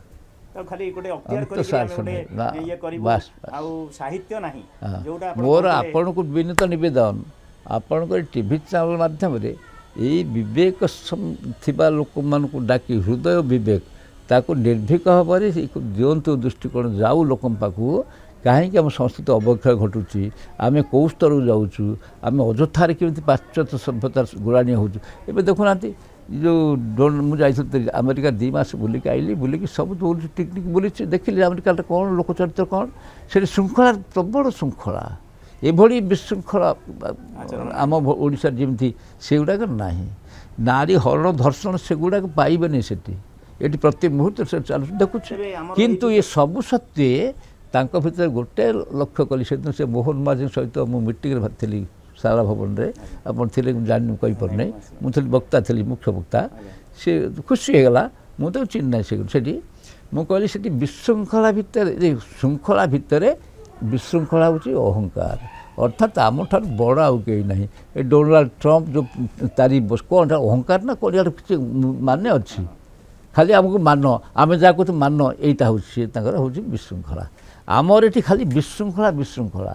କିନ୍ତୁ ବିଶୃଙ୍ଖଳା ଭିତରେ ଗୋଟିଏ ଆମ ସଂସ୍କୃତିର ବରଦାନ, ଜଗନ୍ନାଥ ମନ୍ଦିରକୁ ଆମେ ଯାଉଛୁ, ଜଗନ୍ନାଥଙ୍କୁ ଦେଖୁଛୁ, ଅବଢ଼ା ଖାଉଛୁ, ସେଇଠି ଧକ୍କା ଭକ୍କା ଚାଲିଛି, କିନ୍ତୁ ବାହାରକୁ ଆସିଲାକୁ ହସିକି ସମସ୍ତେ କୁଣ୍ଢାକୁଣ୍ଢି ହେଉଛନ୍ତି। ଶୃଙ୍ଖଳା, ବିଶୃଙ୍ଖଳା ଭିତରେ ଗୋଟେ ଶୃଙ୍ଖଳା ଅଛି। ତାଙ୍କର ଶୃଙ୍ଖଳା ଭିତରେ ଚରମ ବିଶୃଙ୍ଖଳା ଅହଙ୍କାର। ଖାଲି ବ୍ୟବସାୟ, ଯୁଦ୍ଧାସ୍ତ୍ର, ଯେତେ ରକମ ମାରଣାସ୍ତ୍ର ହେଉ, ବାୟୁମଣ୍ଡଳ ଦୂଷିତ ସବୁ ସେଇ ବୈଜ୍ଞାନିକମାନେ ଆରମ୍ଭ କରୁଛନ୍ତି। ମୁଁ ବୈଜ୍ଞାନିକ ବିରୋଧୀ ଏଥିପାଇଁ, ତୁମେ ଟଙ୍କା ଲୋଭରେ ଏଗୁଡ଼ା କାହିଁ କରୁଛ? ଆଜି ପେପରରେ ଦେଖିଦେବେ ଗୋଟେ ଡାକ୍ତର କେତେଜଣ ସବୁ କେମିତି କରିଛନ୍ତି, ନାନା ପ୍ରକାର ବିଷାକ୍ତ ଜିନିଷ ବାହାର କରିକି ବିକୁଛନ୍ତି। ଆଜ୍ଞା, ହଁ। ତେଣୁ ମୁଁ କହିବା କଥା ଯେ ଆଜିର ମାନେ ନିର୍ଭୀକ ବିଚାରର ଶେଷ ପ୍ରଶ୍ନ ଆପଣଙ୍କୁ, ଯେ ଆମର ଏଇ ବ୍ୟତିକ୍ରମ ଭିତରେ ଏଇ ଯେଉଁ କାର୍ଯ୍ୟଧାରା, ଆମର ଯେଉଁ ଜୀବନଶୈଳୀ, ଆମର ସଭ୍ୟତା, ଆମର ସଂସ୍କୃତିର ଭବିଷ୍ୟତ କ'ଣ, ଆଉ ଏ ସମ୍ପର୍କରେ ଆପଣ ଉତ୍ତର ପିଢ଼ିଙ୍କୁ ଆପଣଙ୍କର ବଢ଼ିଆ କଥାଟା କହିଛନ୍ତି। ମୋର ଧାରା ହେଲାଣି, ଏ ପରିବର୍ତ୍ତନ ଆରମ୍ଭ ହେଲା 2000 ମସିହାର। ଏ ବିଷୟରେ ଆର୍ଟିକଲ ମୁଁ ଲେଖିଛି, 21ଶ ଶତାବ୍ଦୀର କ'ଣ ହେବାକୁ ଯାଉଛି। ବହି ସେ ବହିରେ ମଧ୍ୟ ହେଲାଣି, ଲେଖିଛି, ସେତିକିବେଳେ ଲେଖିଥିଲି 2000 ମସିହାରେ କ'ଣ ହେବାକୁ ଯାଉଛି। ଏଇ 2000 ମସିହାରେ ଗୋଟେ ପରିବର୍ତ୍ତନ ସୂତ୍ରପାତ ହେଉଛି, ମୁଁ ଦେଖିଲିଣି। ଏପରିକି ବୟସ୍କ ଲୋକଠୁ ଆରମ୍ଭ କରି ତରୁଣ ପର୍ଯ୍ୟନ୍ତ ଖୋଜିବା ଆରମ୍ଭ ହୋଇଛି, ମୋ ଭାରତର ଆତ୍ମାଟା କ'ଣ। ରୋମାଞ୍ଚ ହେଉଛି ଭାରତର ଆତ୍ମାର ଆବିଷ୍କାର। ଓ ଯେତେଦିନ ପର୍ଯ୍ୟନ୍ତ ଏଇ ଆବିଷ୍କାରଟା ନ ହେଇଛି ଠିକ୍ ଭାବରେ, ଆମ ଭିତରେ ମଣିଷ ପୁଣି ଲୋପ ପାଇଯିବ। ମୋ ମା, ମୋ ଜନନୀ, ମୋ ଭାରତ ଭୂମିକୁ ଭଲ ପାଉଛି। ଓ ଭାରତ ଭୂମିର ସନ୍ତାନ କଲେ ଆମେ ସମସ୍ତେ ଭାଇ ଭଉଣୀ, ଗୋଟିଏ ପରିବାର। ଏ ଭାବଟି ଏବେ ଦେଖିବେ କବିତାରେ ହେଉ, ଗଳ୍ପରେ ହେଉ, ନାଟକରେ ହେଉ, ଏ ଚିନ୍ତା କେମିତି ଆସୁଛି ଆସ୍ତେ ଆସ୍ତେ। ଯେଉଁମାନେ ଖାଲି ସେକ୍ସକୁ ନେଇ ଲେଖୁଥିଲେ, ଯୌନତାକୁ ନେଇକି ବିଭତ୍ସ କଥା ଲେଖୁଥିଲେ, ସେ ଯିଏ ହୁଅନ୍ତୁ ନାଁ କହିବୁନି, ଏଗୁଡ଼ାକ ସବୁ ବଡ଼ ବଢ଼ିଆ ଲୋକ, ତାଙ୍କୁ ନାଁ କହିଲେ ସେ ବିପଦ ଆମ ପାଇଁ। ହଉ, ମୋର ଦରକାର କି ନାହିଁ, ମୁଁ ଲେଖିଦେଉଛି। କିନ୍ତୁ से जहाँ करुँच विकृत जो आम संस्कृति को विकृत कर एबे से आसुचे जदि यहाँ चले ओ देखिए जो बौद्धिकतार कसरत होला साहित्य सरल हो गला अनुभव करेंगे कवितार हो गल्पर हो नाटक सरल हो गला ये आसूची मोर मन होदी यहाँ चले आपको विरोध आपको ध्वंस करने सन्तासवाद जगी रही चारिड़े देखु दिल्ली में कौन काली कौन है देख चिंता करूँ कौन देखु या प्रति जदि ये राजनैतिक भेदभाव को भूली सिंहासन तृष्णाटा को भूली राजनीति ठीक मार्ग को आसीज एवं साहित्यिक मान बाट देखे साहित्यिक लेखक जो विवेकवान लोक जो मैंने ठीक मार्ग को देखे साहित्य मध्यम एवं ताहा क्रमे जो भविष्य जेनेरेशन जाऊँगी से भितर जो यहाँ पशिब यही जो जेनेरेशन आसब 2040 मसीहा बेलू भारत वर्ष नुआ संस्कृति करूँ नुआ सुना भारत हो जदि न हुए हम ना आम कृतज्ञ आपणकर ए विचारबोध पाखे आपणकर ए चमत्कार विश्लेषण निश्चित भाव में उत्तर पीढ़ी को एक मार्गदर्शन कराइब तेबे आज अध्याय को आम ये रखा नमस्कार मो निर्भीक विचार अनुष्ठान को मोर अंतर श्रद्धा निवेदन करुचु ये निर्भीक भाव में आपण मानकर अनुष्ठान चालू कौन क्या भय करिवार ना कारण जातीय कर्तव्य संपादना कला बेले बहुत बाधा आसो से सतर्क नमस्कार।